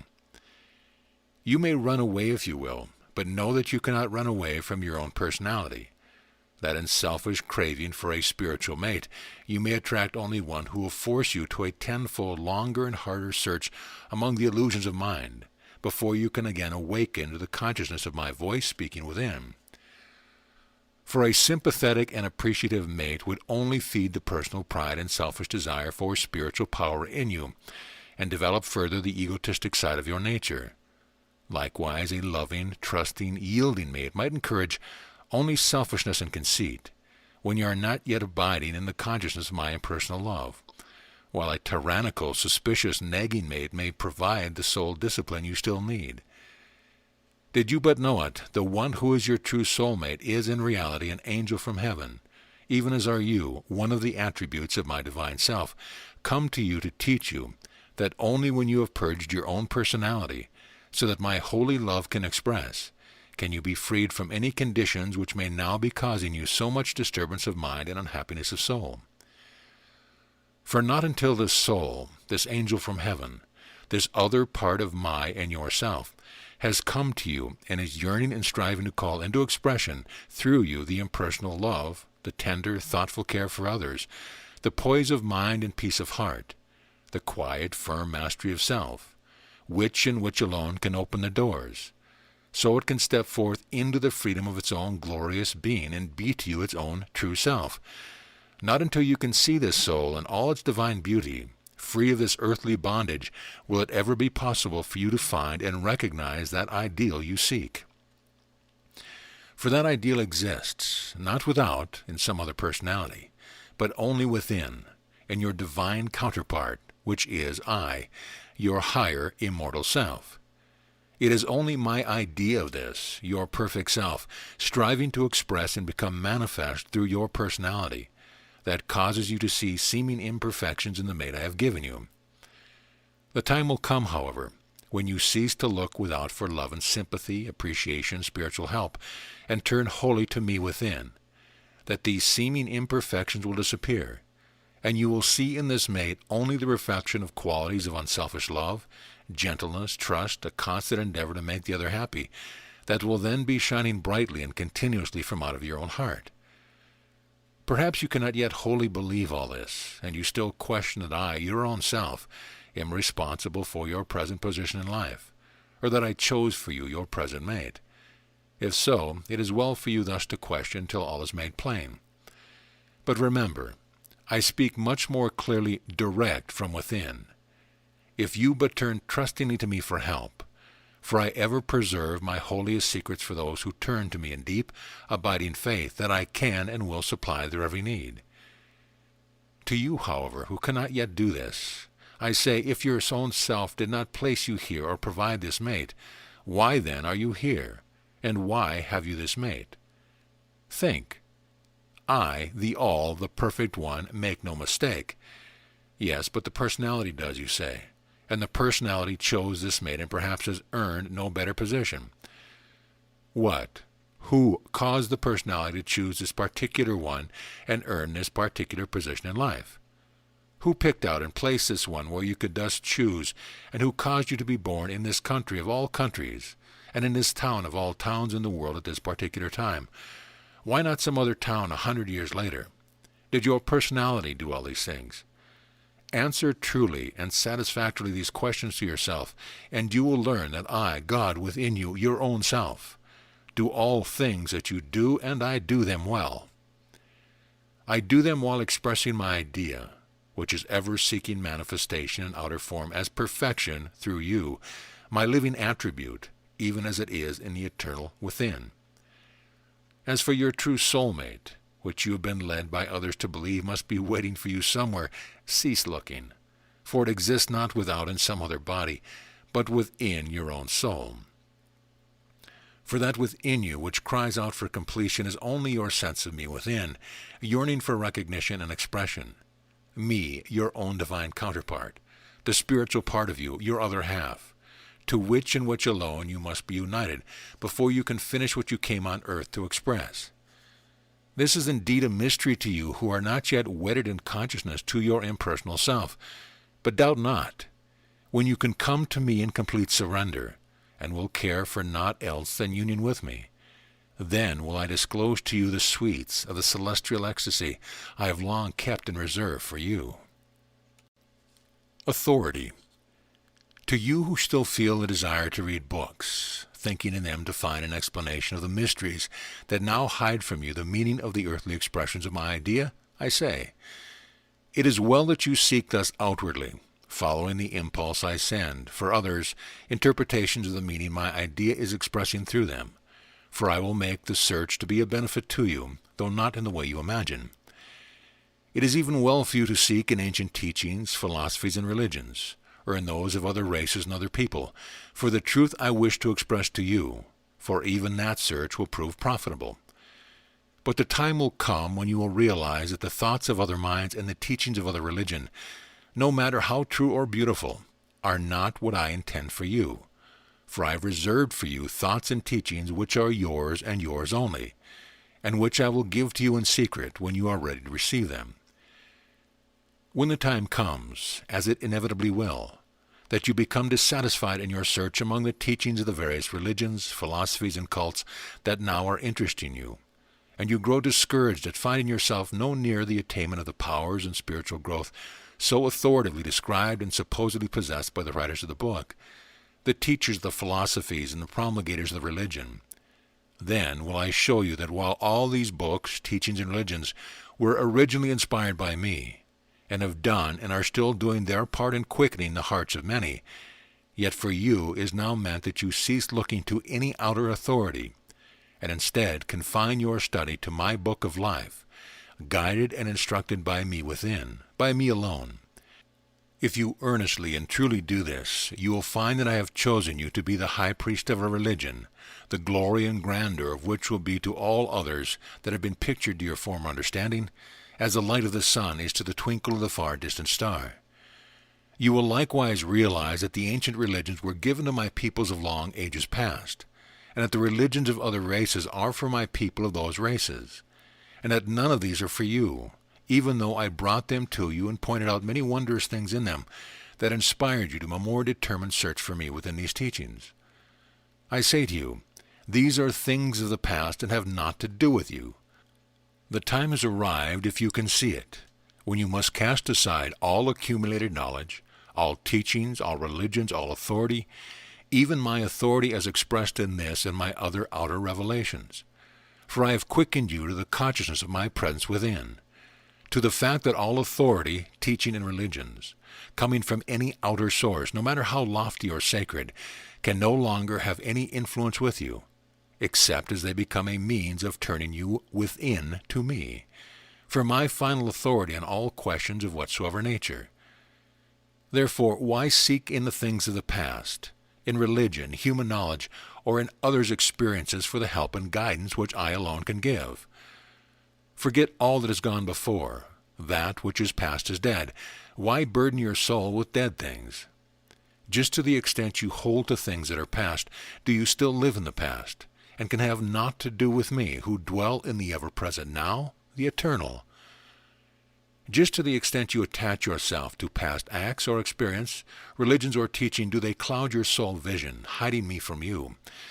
They will ever prevent you finding me until you free yourself of their darkening influence and step within, into the light of my impersonal consciousness, which recognizes no limitations and penetrates to the infinite reality of all things.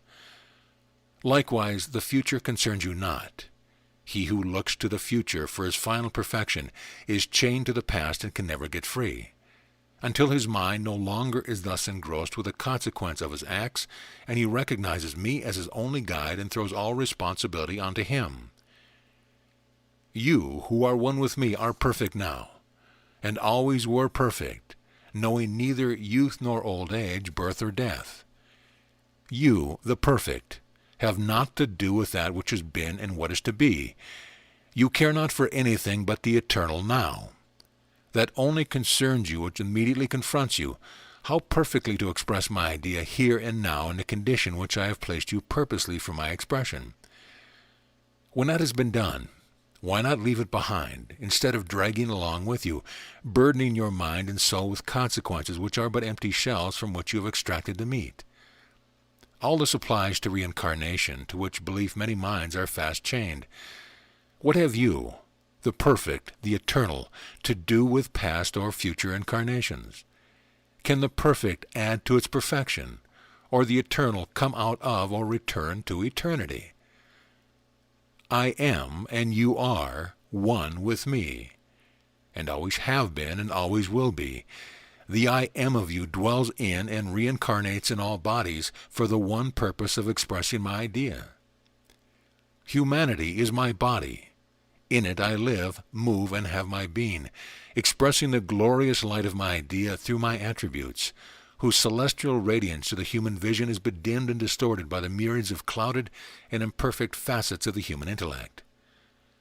I and you, who are one with me, reincarnate in humanity, as the oak reincarnates in its leaves and acorns season after season, and again in the 1,000 oaks born from their thousands of acorns and their oaks, generation after generation. You say you remember your past lives. Do you? Are you sure? Very well, what if you do?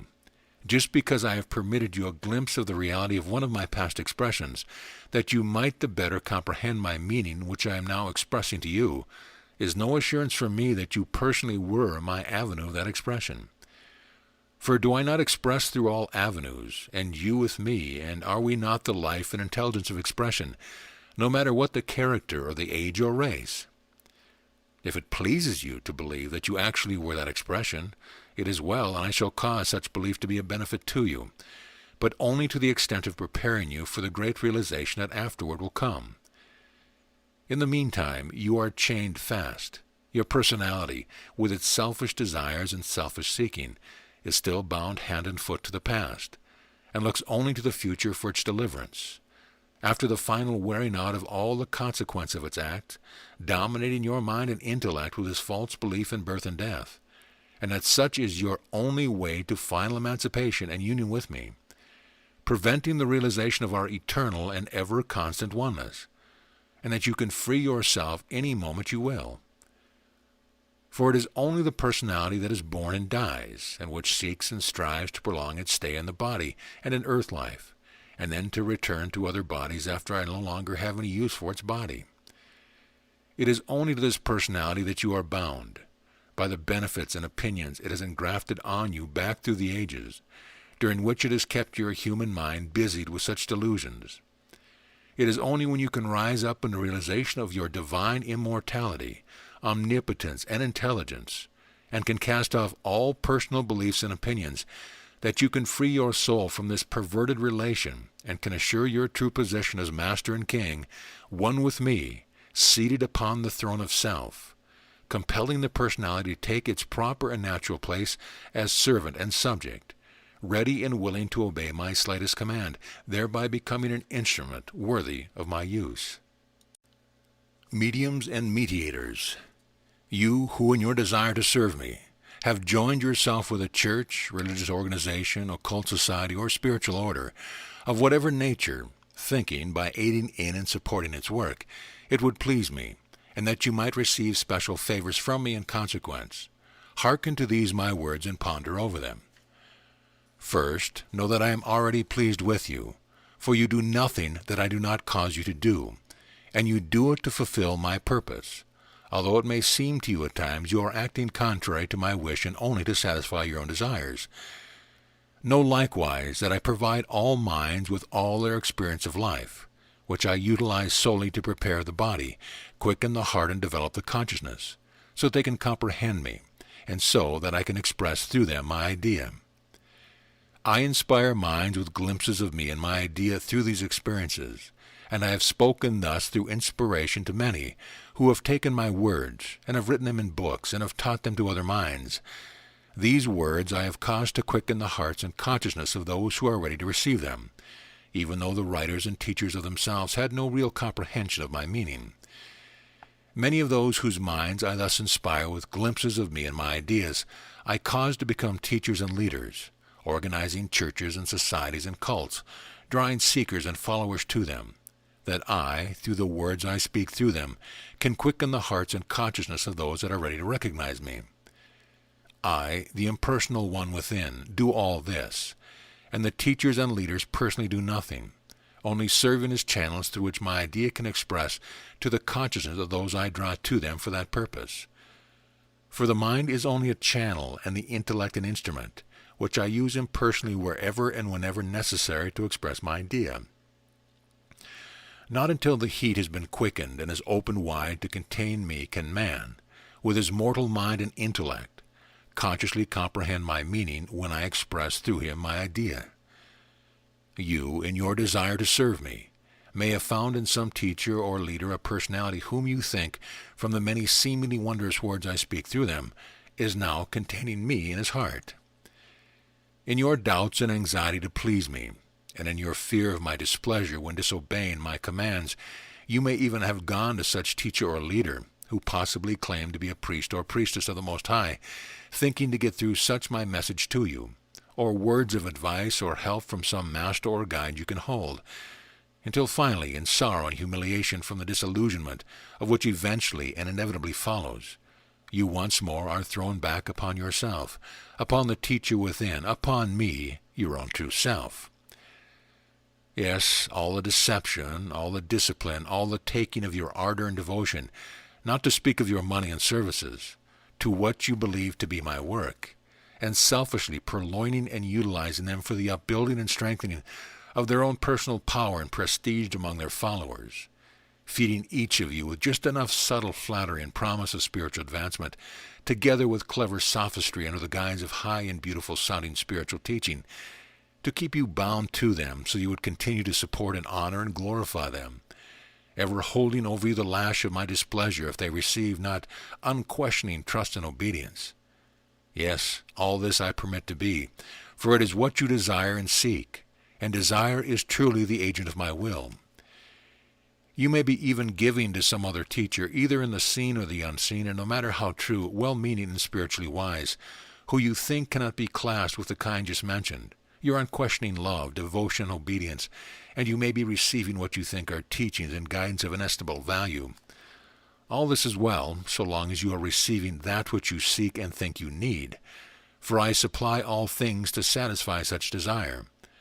But know that all such is vain and unproductive of the real result sought, for all seeking and all desire for spiritual attainment is of the personality and therefore selfish, and leads only to final disappointment, disillusionment, and humiliation. If you but can see it, it is in the disillusionment and humiliation that the real results are attainable, for those are what I opened up for you and led you towards, when presenting the possibility of getting help from some human teacher in these, disillusionment and humiliation, and what I purposely brought you to in order that, having become once more humble and docile as a little child, you would then be ready to listen to and obey my words spoken within, and hearing and obeying, you could enter into my kingdom. Yes, all outward seeking will end thus, and will but bring you back to me, weary, naked, starving, willing to listen to my teaching, and to do anything for even a crust of my bread, which in your stubbornness and conceit you disdain before and deem not good enough for your proud spirit. Now, if you have had enough of teaching and teachers, and are sure that within you lies the source of all wisdom, these words will bring joy unspeakable to your heart.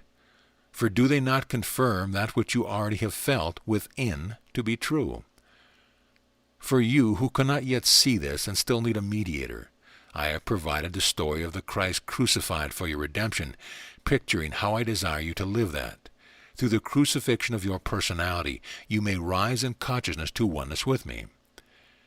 But to you who are strong enough to bear it, I say you need no mediator between you and me, for we are one already.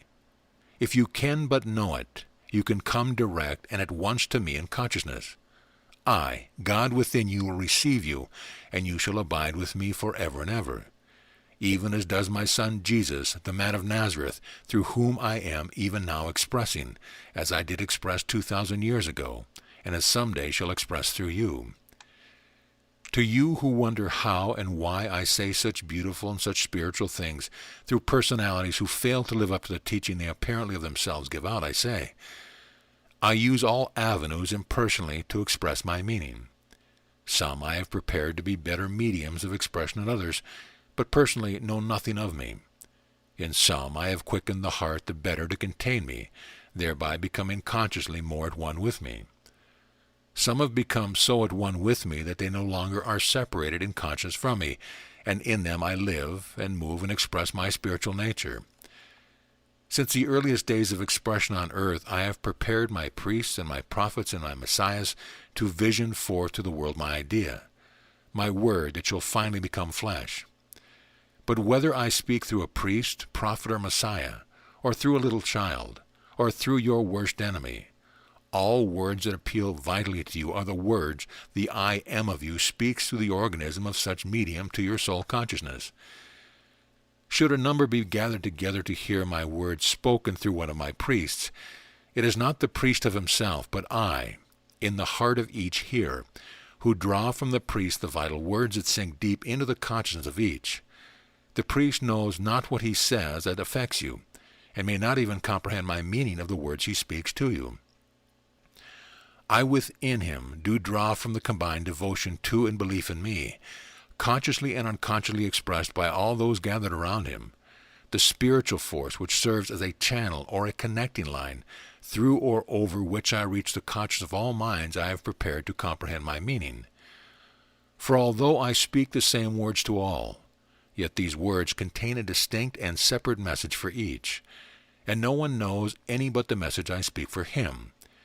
For I within you choose from the words the meaning I intend for you, and I within your brother and sister likewise choose the meaning I intend for each of them.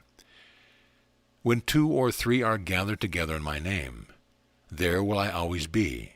For the idea which draws them together I within each inspire, for it is my idea.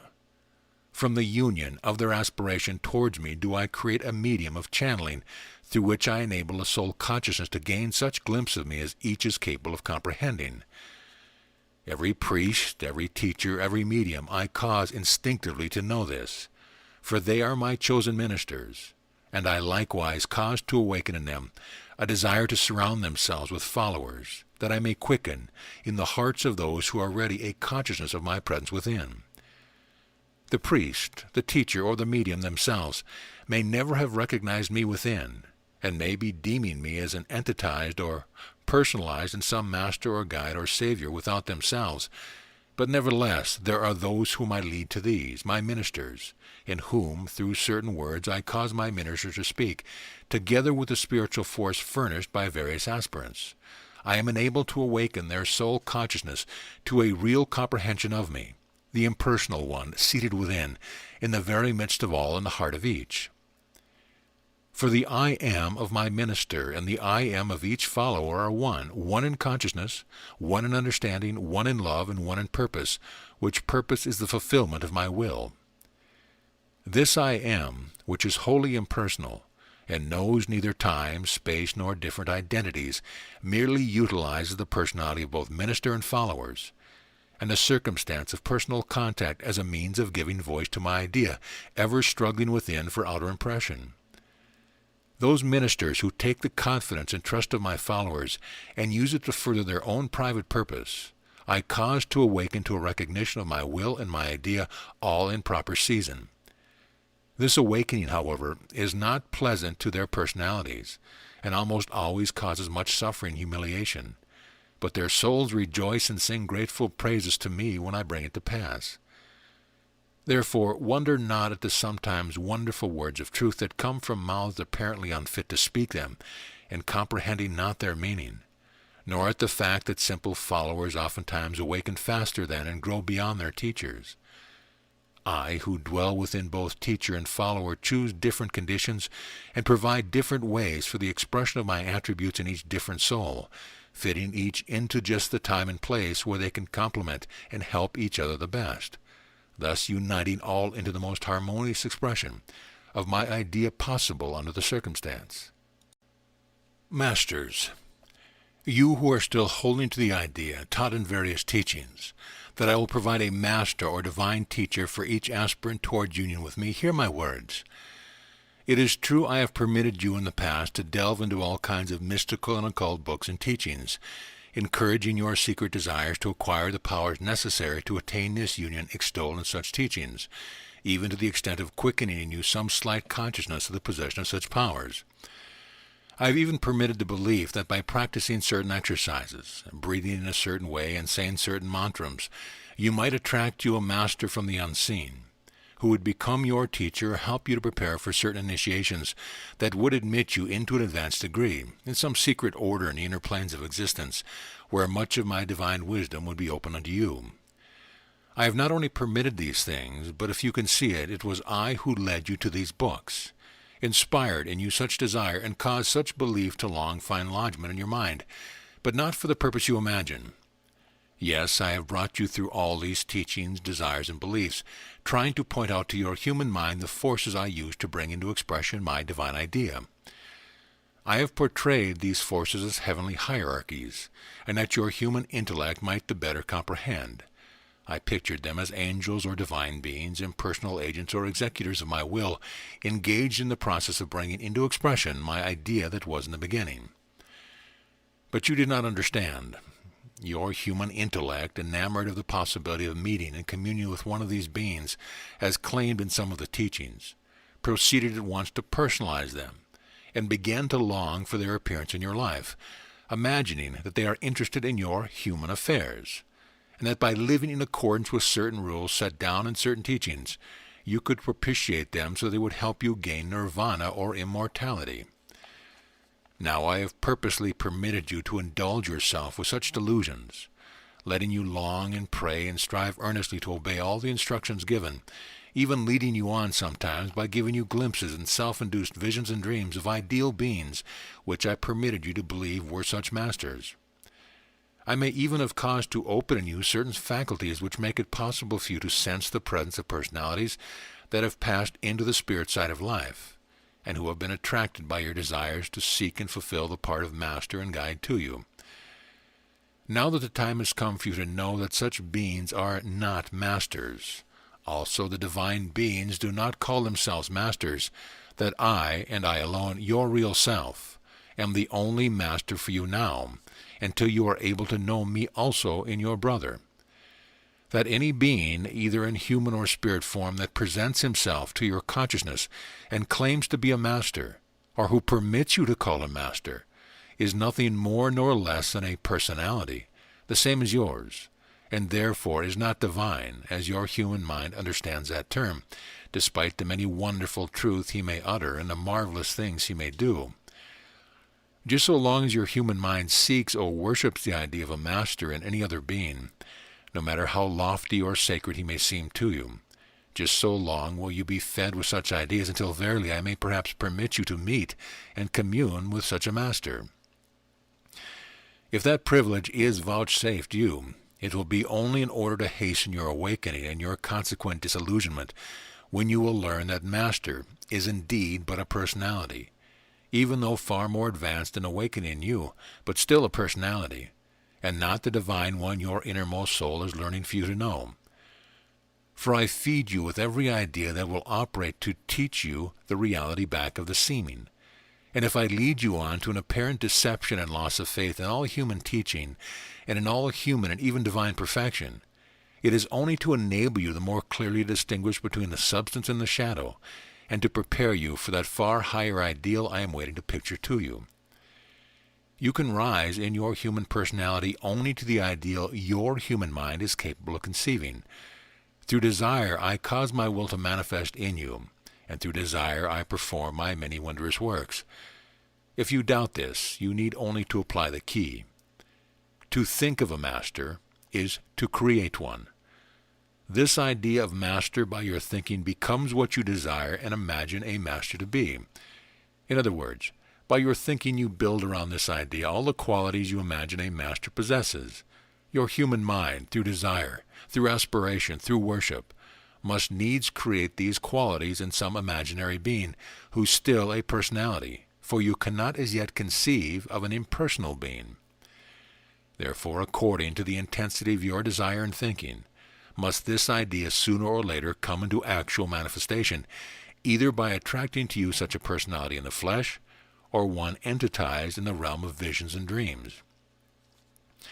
As your human mind is constituted, it at certain times thinks it needs a master, one to whom it can turn with its human trials and problems for explanation and advice, thinking life's problems can be settled that way. If I draw to you one who fails to you or deceives you and throws you back finally upon me, your own self, discouraged, disillusioned, and humiliated, it is only that perhaps then will you be ready to turn to me within, and will listen to my voice, which all these years has been speaking to you, but to which your proud and egoistic mind has not deigned to listen. You who have not yet had this experience, who have not yet met the master of your aspiration, either in human or spirit form, you within whom my words have failed to awaken a quickening response to their truth.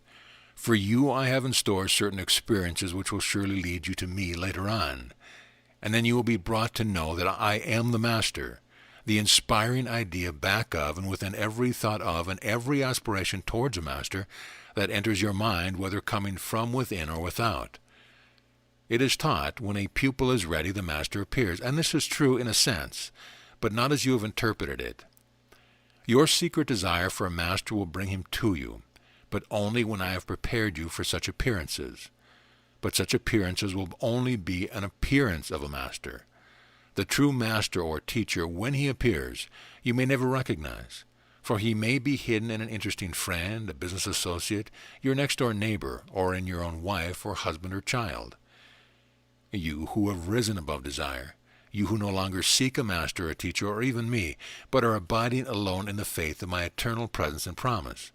For you I have in store a meeting and a communion, which will bring to your soul such joy and blessings as your human mind is incapable of conceiving. Now this is a mystery, and until you can comprehend it, you are justified in claiming the above as not consistent with certain statements herein, and as contradicting teaching in my own other revelations. Fear not, this mystery will be revealed unto you, if you truly wish to know my meaning. Until then, why in your seeking be satisfied with anything short of the highest? Why seek in human or spiritual teacher, guide, master, or angel, for the necessarily limited manifestation of my perfection, when you can come directly to me, God within you, the omniscient, omnipotent, omnipresent, the inspiring idea back of and within all manifestations?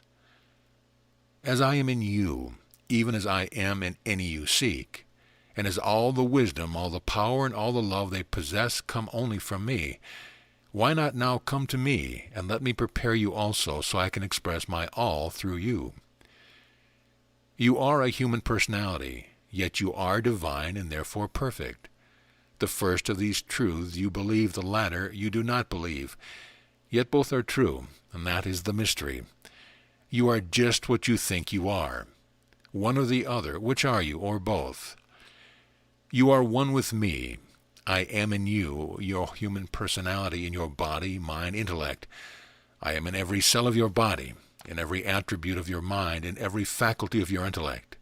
I am the soul, the active principle of each. You are in me. You are a cell of my body. You are an attribute of my mind. You are a faculty of my intellect. You are a part of me. Yet you are I, myself. We are one and always have been. This idea of a master I brought to your mind's attention was only to lead you to and prepare you for this idea of me, your impersonal self, an angel of light, a radiation of my being, your own divine Lord and Master within. Yes, I, your divine self, am the Master. Your soul has caused you to seek, and when you do find me, and know I am yourself, then will you in your human consciousness gladly become my disciple, will lovingly wait upon me, and will be concerned only that you faithfully serve me, both within yourself and within your fellow men. And then will you understand why only one is your Master, even Christ. For I, as the Christ, dwell in all men, and am their one and only self. Through all men, I am ever calling to you, and trying to reach and impress your human consciousness. As I am continually teaching you, not only through all men, but through every avenue needed at the time, I have many ways of reaching your consciousness and utilizing all to bring you to the realization of my meaning. I speak with many voices, with the voice of all human emotion, passion, and desire. I speak with nature's voice, with the voice of experience, even with the voice of human knowledge. Yes, these are all my voice, which I use impersonally to express to you the one fact, that I am in all and that I am all. What this voice says in its thousand way is that you too are part of this all, and that I am in you, waiting for your recognition of me, and your conscious cooperation in the expression of me idea of personal perfection on earth, even as it is expressing in heaven. When this recognition comes, and then only, are you ready to meet and know a real master. Then and then only will you realize why I, your own impersonal self, can be and am the only personal master of your human personality. Then also will you understand why in your personal separate consciousness you could never recognize or know a real master should you meet him in a physical body. That not until you are able to enter into your Christ consciousness, my consciousness within you and within him, he would not exist to you other than perhaps as a kind and helpful friend or teacher. When you have attained to that consciousness, then only will you be worthy and qualified to know and commune with your fellows in the great brotherhood of the Spirit, those who have mastered self and who have lived only to help their younger brothers also to find the divine one within. If a being should come into your life who seemed to you divine, and who let you think or call him master, he is not yet wholly impersonal. Such a one might be a master man, but he would not be a divine one your soul yearns to serve. Perhaps you would be satisfied to have such a one for a master, even if he were not wholly impersonal. If so, then I would hereafter bring you to a realization of this personal imperfection by a constant comparison with my impersonal perfection, until you would finally turn and come to me in complete abandon, acknowledging me and my impersonality as the only model and ideal, and as the true cause which inspired your long search without for my perfection, that could only be found within, hidden deep within your own soul. The Christ and love. To you who fear that my words may destroy your belief in and love for the Lord Jesus Christ, I say, 2,000 years ago, when the process of the expression of my idea had reached the stage where I could show forth some of my divine reality, in order to do this and to recall to my human attributes their mission on earth, it became necessary to express through a human personality and to manifest in a human form my divine attributes, so their human minds and intellects could see and remember and be inspired by me within, to let my ideas similarly express through and manifest in their human personalities. This I did through the personality of Jesus, the man of Galilee, picturing to the human understanding by my teachings given through him, and by my life manifested by him, what was necessary in order to express fully my divine idea. I showed by the experience of a symbolic nature through which I caused his human personality I created for such a purpose to pass, what all personalities must pass through before you, my human attributes, who created these personalities, can again become impersonal enough to be conscious expressors with me of my divine idea. All of you, my human attributes, before the I am within can awaken your human minds to a realization of me, your divine self must be born of a virgin love in a humble manger. The place where the cattle come to feed, the humble and contrite heart filled with faith and trust in God, to which state the human or animal nature must come. You must then be taken into Egypt, the land of darkness or intellectual activity, there to grow and thrive in body and understanding until you become strong with the feeling of me within. Then, when you are sufficiently conscious of my power and my love, will I begin to speak through you words of wisdom and truth, which will confound the learned of the world, even the doctors of the law. Then will follow a long period of study and meditation, which ripens the mind and develops the soul, until you arrive at a full maturity of the I Am consciousness within, and which prepares you for your baptism in the Jordan, when you will be opened completely to me, to the full consciousness that you and I are one, that there is no separation, that I am your real self, and I am henceforth permitted wholly to direct your lives. I then lead you out into the world, called in my other revelation the wilderness, there to try you and make you strong, to accustom you to the impersonal use of my divine attributes. I bring to you 3 great temptations of power, self-righteousness and money, until you have proven that nothing of the intellect, nothing of the self, nothing from without can tempt you to forget me within, and that my voice and mine alone, whether speaking in your heart or in hearts of your brothers, is the only voice you are now capable of hearing.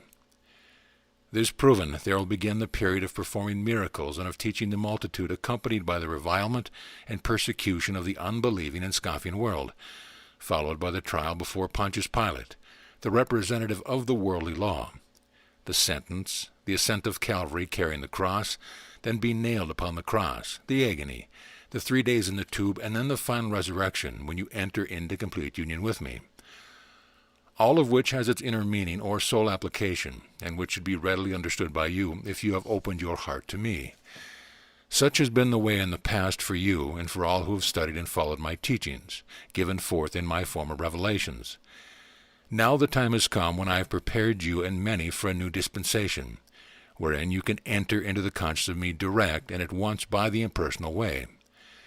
Those who are big enough and strong enough to throw off all claims of the human personality, and who can say, I am, and know I am the one within, who gives them the strength and enables them to rise above the attractions and influence of the outer world.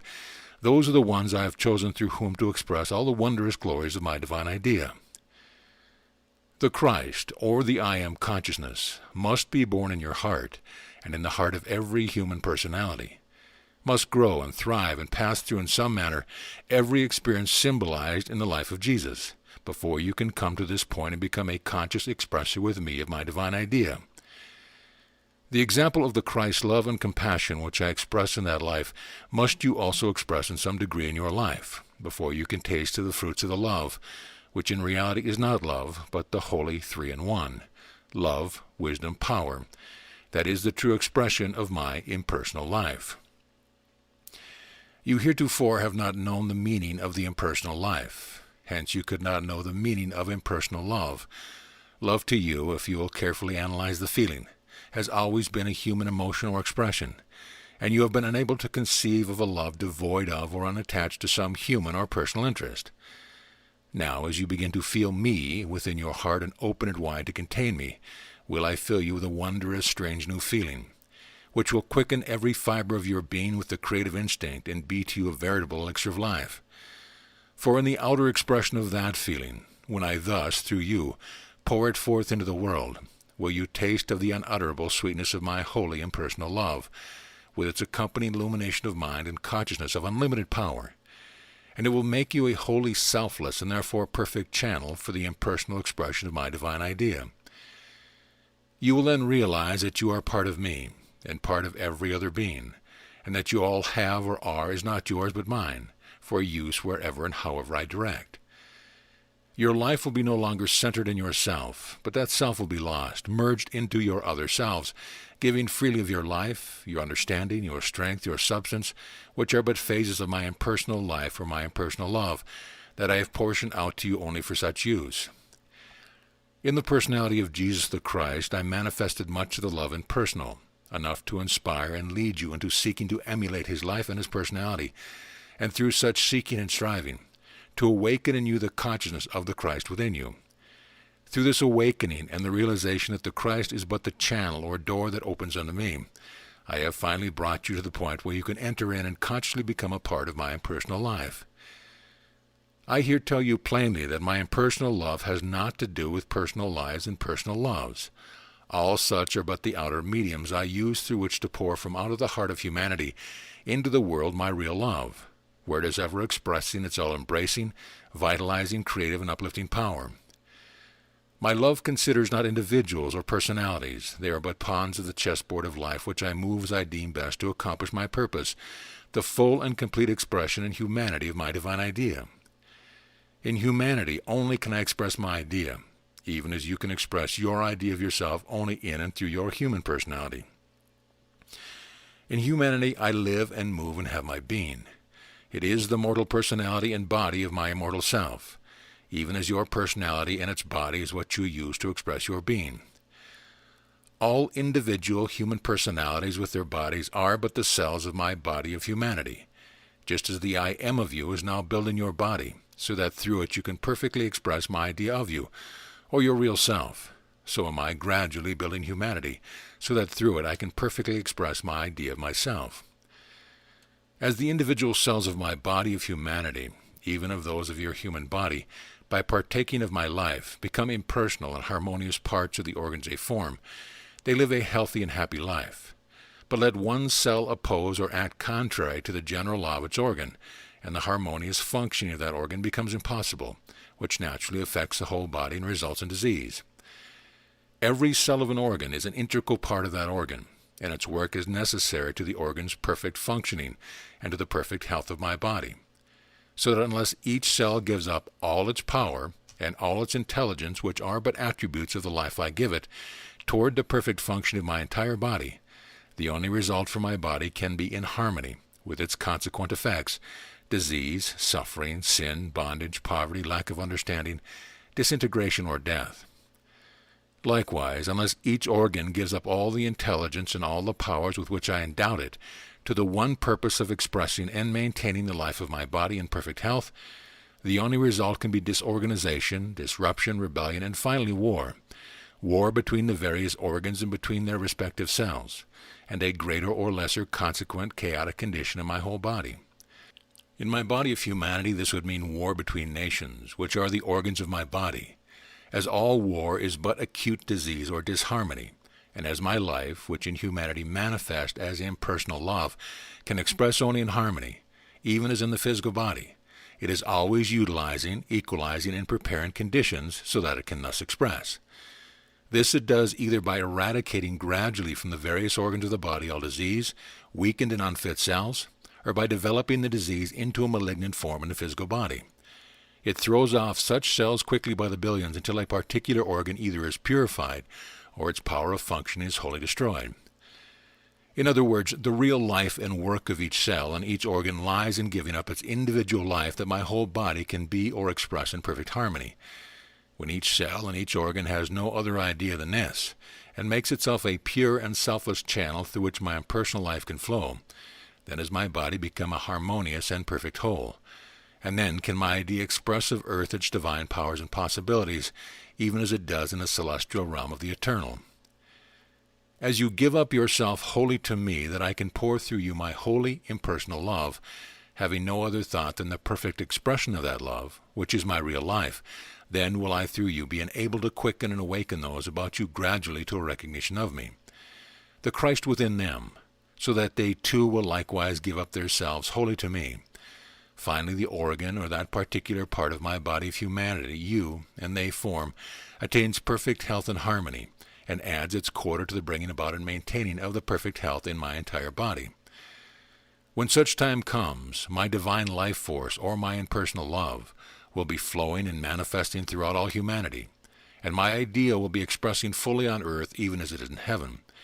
The earth and all earthly bodies will no longer be of the gross physical material they formerly seemed, but they will have become utterly purified and cleansed of the self, and will have been again lifted up to whence they descended.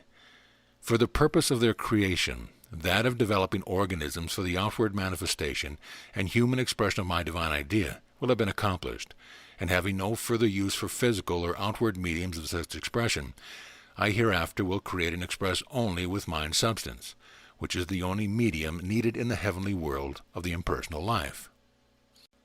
Finding me, you who have studied carefully all that has been said herein, and who think you have gotten a glimpse of me, but yet are not sure, come close and listen with your soul to what I now have to say.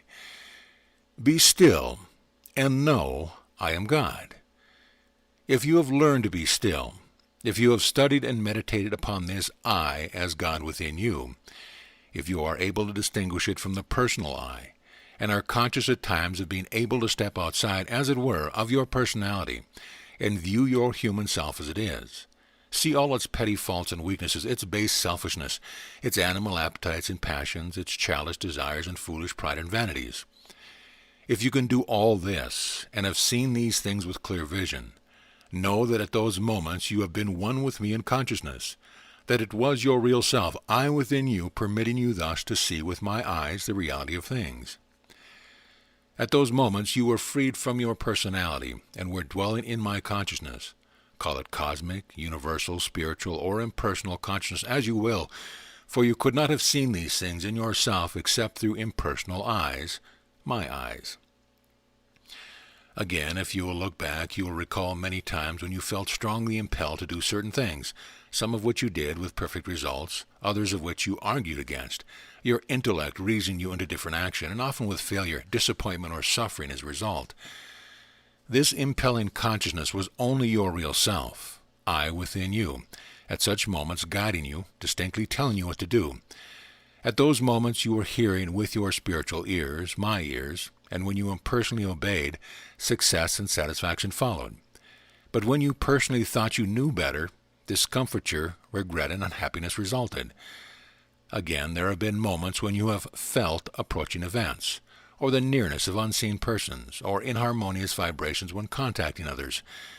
This is only the real you feeling with your spiritual or impersonal body, whose consciousness, did you but know it, is ever on the alert to protect and warn and advise you regarding all outer things, conditions, and events. The best and surest way you may know me is when selfless love fills your heart, and there is a strong, compelling urge to help someone, to heal their ills, to relieve their suffering, to bring them happiness, to point out the true way. That is the actual feel of me within you. Pushing the personality aside, using your mind and body for the purpose I created them, as avenues for the expression of my real nature, which is perfect love, the Christ of God, the one vitalizing, quickening, life-giving, strengthening, healing, all-supplying, all-informing power in the universe. All this is pointed out to you in order to impress upon you that it is I, in your spiritual body, the perfect body within where I dwell, who am always thus talking to you, advising you, teaching you, warning and helping you in all the affairs of life, yes, in every little detail.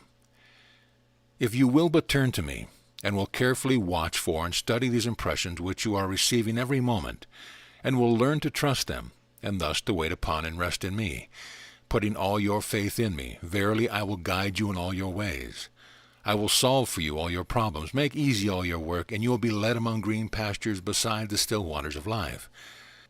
Ah, my child, if you will spend but 1/10 of the time and energy you have wasted in seeking without, among the husks of human knowledge and human teachings, in earnest, determined efforts directed within to find me, if you will devote but 1 hour each day thus to me alone, imagining and practicing the presence of me within you, I here promise you that you will not only soon, very soon find me, but I will be to you an inexhaustible fount of such wisdom and strength and help as your human mind now cannot possibly conceive.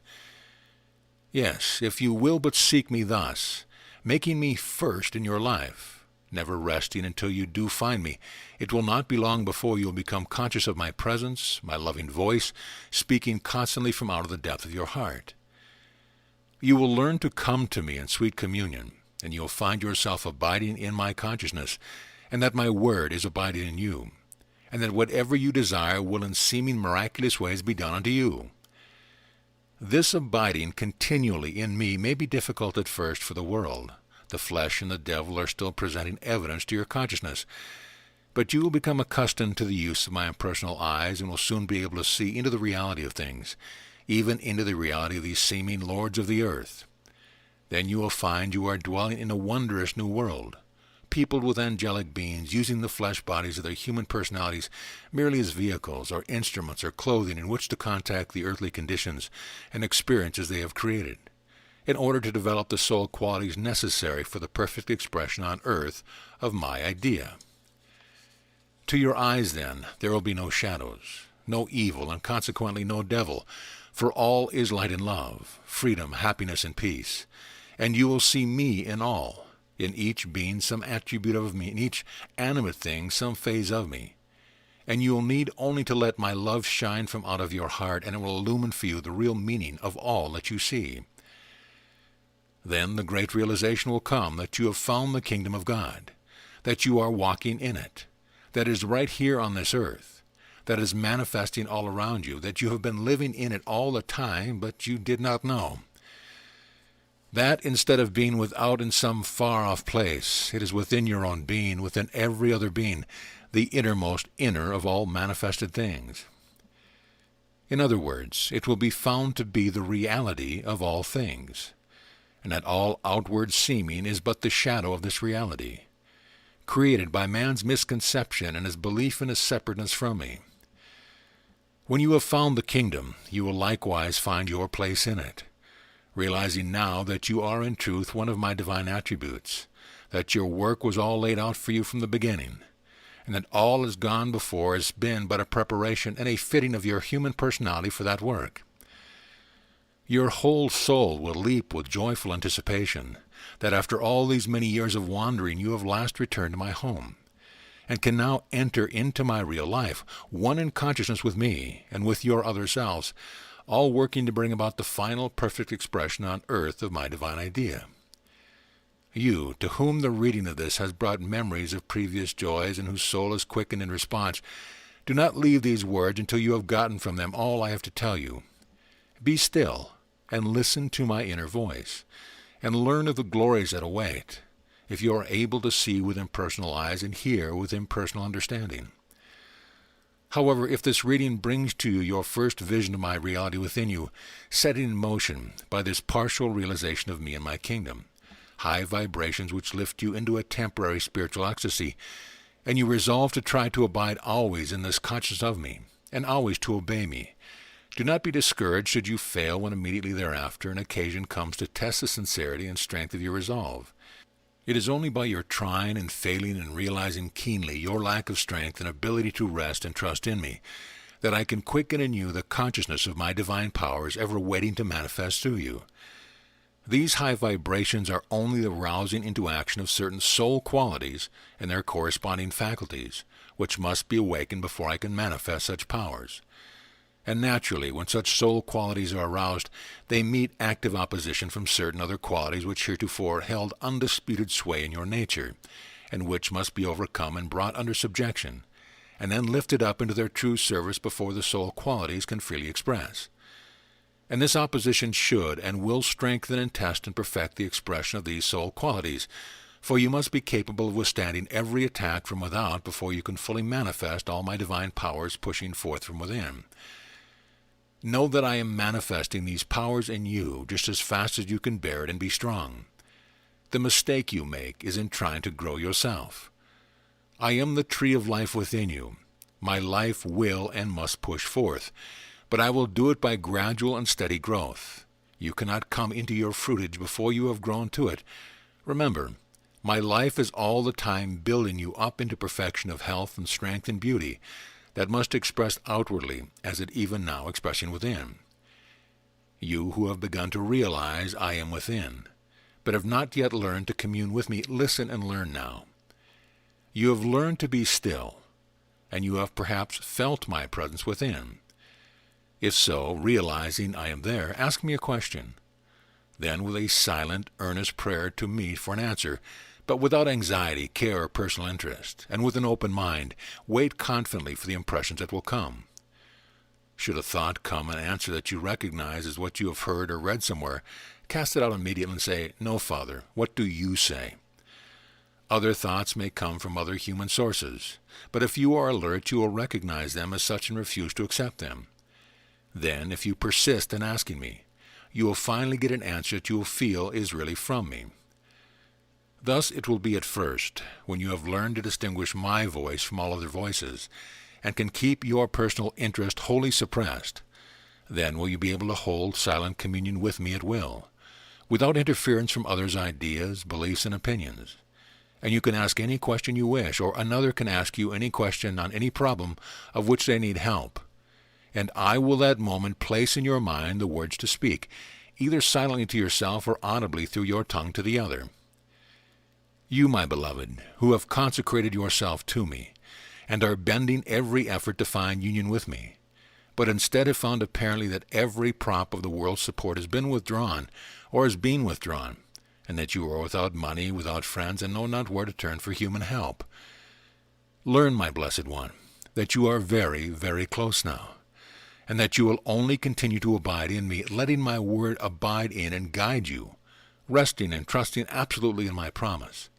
I will very soon bring to you a joy, a fulfillment, a peace that human words and human minds cannot possibly picture.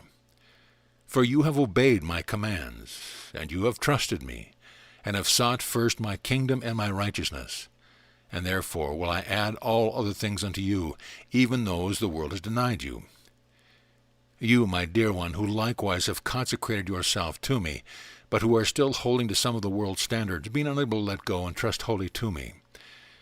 You to whom, therefore, I have permitted failure, disappointment, even poverty, in order to let you learn the false value of worldly things, their impermanence, their lack of power to provide happiness, their having nothing to do with my real life. You, dear child, who do not yet see this, and whose heart is full of anxiety and fear, because you do not see where tomorrow's bread is coming from, or the money for next week's rent, or for the past due mortgage, listen once more to my words long since given to you in the Sermon on the Mount.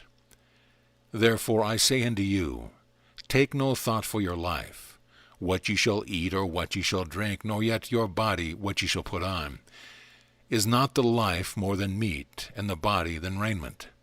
Behold the fowls of the air, for they sow not, neither do they reap, nor gather in barns, yet your heavenly Father feedeth them. Are ye not much better than they? Which of you by taking thought can add 1 cubit unto his stature? And why take ye thought for raiment? Consider the lilies of the field, how they grow. They toil not, neither do they spin. And yet I say unto you that even Solomon in his glory was not arrayed like one of these. Wherefore, if God so clothe the grass of the field, which today is, and tomorrow is cast into the oven, shall he not much more clothe you, O ye of little faith? Therefore take no thought, saying, what shall we eat, or what shall we drink, or wherewithal shall we be clothed? For your heavenly Father knoweth that ye have need of these things. But seek ye first the kingdom of God, being interpreted his consciousness and his righteousness, and all these things shall be added unto you. Take therefore no thought for the morrow shall take thought for the things of itself. Sufficient unto the day is the evil thereof. Do you need any more definite command or any more definite promise than these? You who have consecrated yourself to me, and call yourself my disciple, listen. Have I not always provided everything? Have you ever been in need, but have I always appeared with help just at the right moment? Has there ever been a time when things looked dark that I did not bring light? Can you, with what you know now, look back over your life and see where you could have ordered it better? Would you exchange our spiritual understanding for the earthly possessions of anyone you know? Have I not done all this, despite the fact you have been rebelling and refusing to listen to me all your life?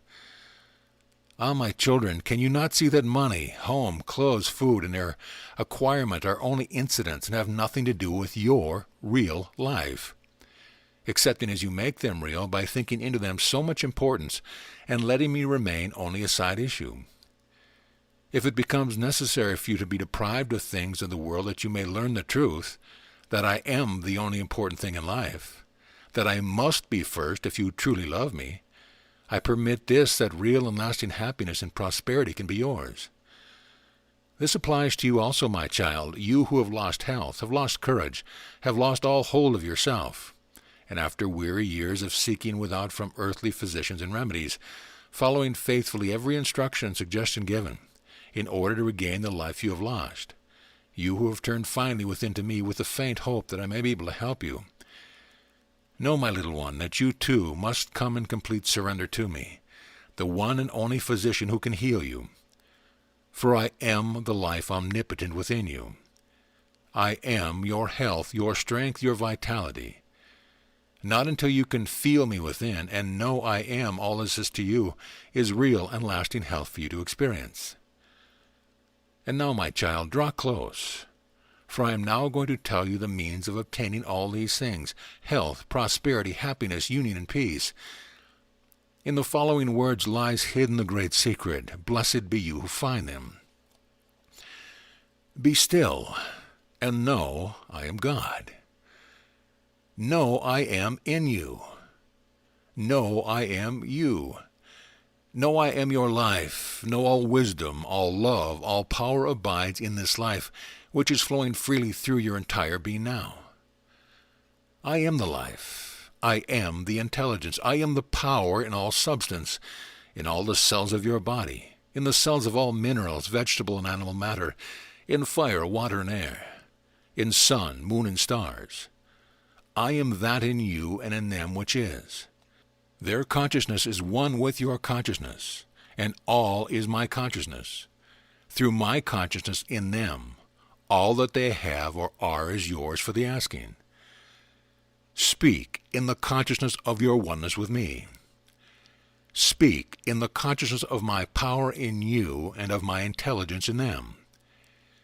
Speak, command what you will in this consciousness, and the universe will rush to obey. Rise up, O aspirant for a union with me, accept now your divine heritage. Open wide your soul, your mind, your body, and breathe in my breath of life. Know that I am filling you full to overflowing with my divine power, that every fiber, every nerve, every cell, every atom of your being is now consciously alive with me, alive with my health, with my strength, with intelligence, with my being. For I am within you. We are not separated. We could not possibly be separated, for I am you. I am your real self, your real life, and I am manifesting myself and all my powers in you now. Awake, rise up and assert your sovereignty. Know yourself and your powers. Know that all I have is yours, that my omnipotent life is flowing through you, and you can take of it and build with it what you will, and it will manifest for you as health, power, prosperity, union, happiness, peace, anything you will of me. Imagine this, think it, know it. Then, with all the positiveness of your nature, speak the creative word. It will not return to you void. But know, beloved, that this cannot be until you have come to me in complete and utter surrender, until you have given yourself, your substance, your affairs, your life into my keeping, putting all care and responsibility upon me, resting and trusting in me absolutely.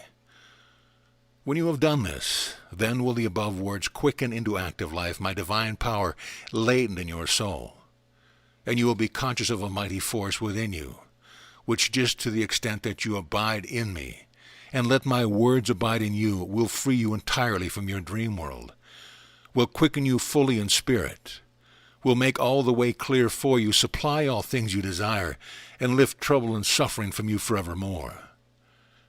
Then will there be no more doubts and questioning, for you will know that I, God, your very self, will always provide, will always point out the way, for you will have found that you and I are one. Union.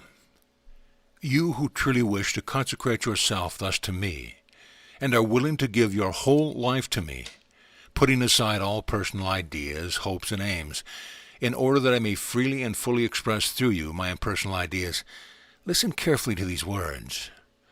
I have led you through all your experiences of life up to just this point. If you are now really ready and willing to serve me, and have learned that you of yourself can know nothing and can do nothing, and that I am, and what you call your intelligence and your strength and your substance are really mine, and that it is I who direct all your thoughts and both cause and enable you to do all that you do, then can you comprehend the significance of my words and are quite prepared to obey them. I have hitherto brought to you the experiences that would teach you just these things. But now, if you are ready and worthy, you shall work consciously with me, joyfully yet calmly awaiting each new experience, knowing that in each are contained marvelous expressions of my meaning, which I will make altogether clear to you, and which will more and more bring you into loving, intimate union with me. Thus all experiences will heretofore be blessings instead of trials and tests, or karmic effects of previous acts. For in each will I disclose unto you glorious visions of my reality, of your own true, wonderful self, until you no longer will have any disposition to follow any of the old desires, but will seek only to know my wishes and to please me. This will manifest in many new ways. In your activities, be they what they may, you will care not what the task, but do whatever lies before you, knowing that what I require and striving always and only to please me by your impersonal part in the doing, which enables me thus speedily to accomplish my will. In your business even, you will find I am there. In fact, it is I who provide you with such business, whatever it be. Not that in you can be the success or failure or the common plotter you are, nor that you can pile up riches for your descendants, or lose all that you have, or never accumulate any. No, but that through the success or failure or lack of ambition or special ability, I may quicken your heart to realization of me, the impersonal one, seated within, inspiring and directing all these things that you do, waiting for you consciously to participate in the true success and accept the real riches I have in store for you.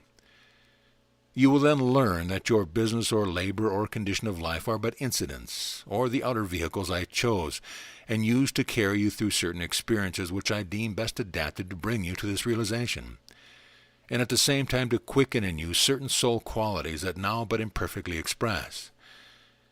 If you can but know me, dwelling thus in your heart, accompanying you to your office, to your shop, to your labor, wherever it be, and will permit me to direct your business in all your ways, verily I say unto you, when you can do this, you will at once become conscious of a new power within you, a power that will flow forth from you as a gentle, kindly sympathy, a true brotherliness, a true helpfulness to all with whom you come in contact, inspiring them to higher principles of business and of life, creating in them a longing to shed a similar influence within their own circle, a power that will attract you business, money, friends, and abundance of all things you need, a power that will connect you with the highest realms of thought, enabling you both to vision clearly and to manifest consciously all of my impersonal power and attributes every moment of your life.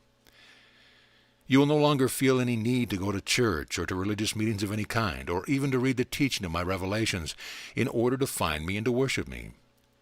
Instead, you will turn within, and always find me there.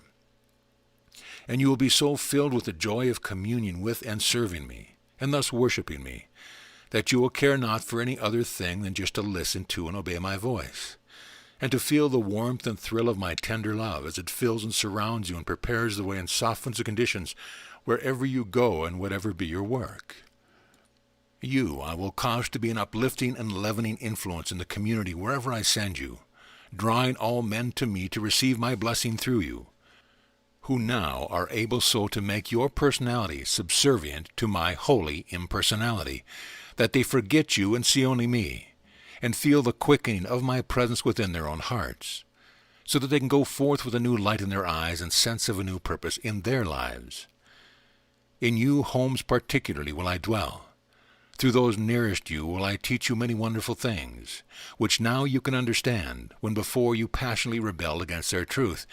Through husband, wife, child, brother, sister, parent, will I now be able to develop in you these great qualities: patience, gentleness, forbearance, tongue control, loving kindness, true unselfishness, and an understanding heart, for I will cause you to see the I am deep down in their hearts, as I am in yours.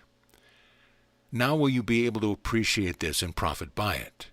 When you truly do comprehend this great truth, you will be able to see me in your brother, or your wife, or your parent or child, appealing to you with loving, joyful eyes when they speak.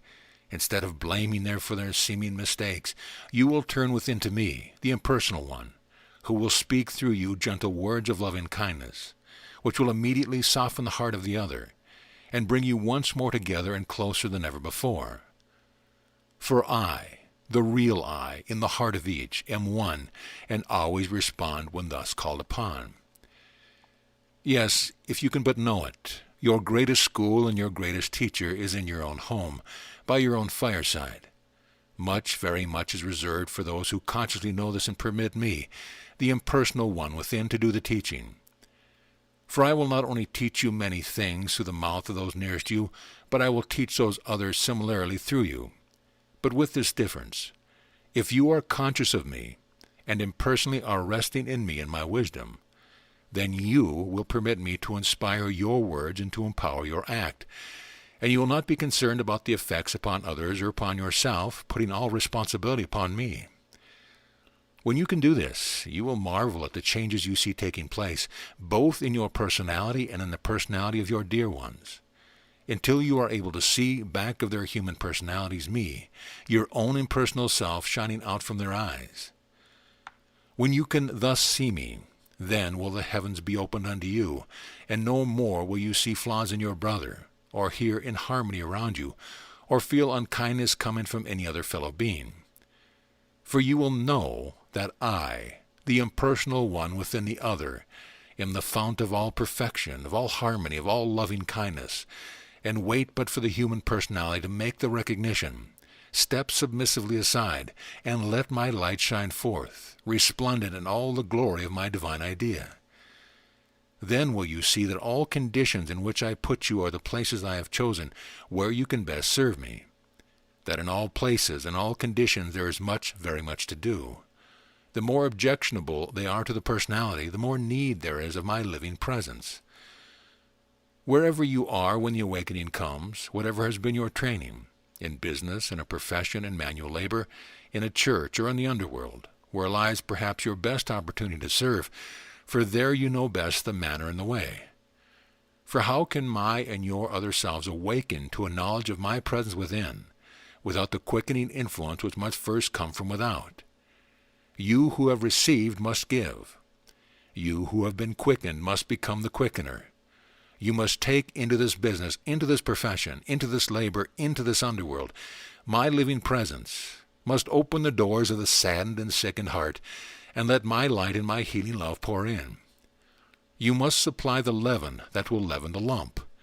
If these conditions are to be lifted up, you, my awakened one, must carry to these, my ignorant and betrayed ones, my inspiration, my blessing, my strength, that they can rise up and throw off the influence of the world's ways, can hearken to my voice within, and can hereafter be the master of surrounding conditions and no longer be the slave.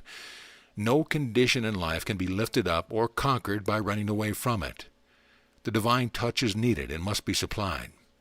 It can only be supplied by one who has sounded the depths as well as reached the heights of human experience, with me as guide and interpreter. You who read and whose soul comprehends are blessed, and your work lies before you. But you who still hesitate, while your personality quakes in fear as the light filters through your clouded intellect, you too will soon partake of my blessings, for I am rapidly preparing you for the joy that awaits. Both you who comprehend and you who fear, know that I am even now manifesting my will through you.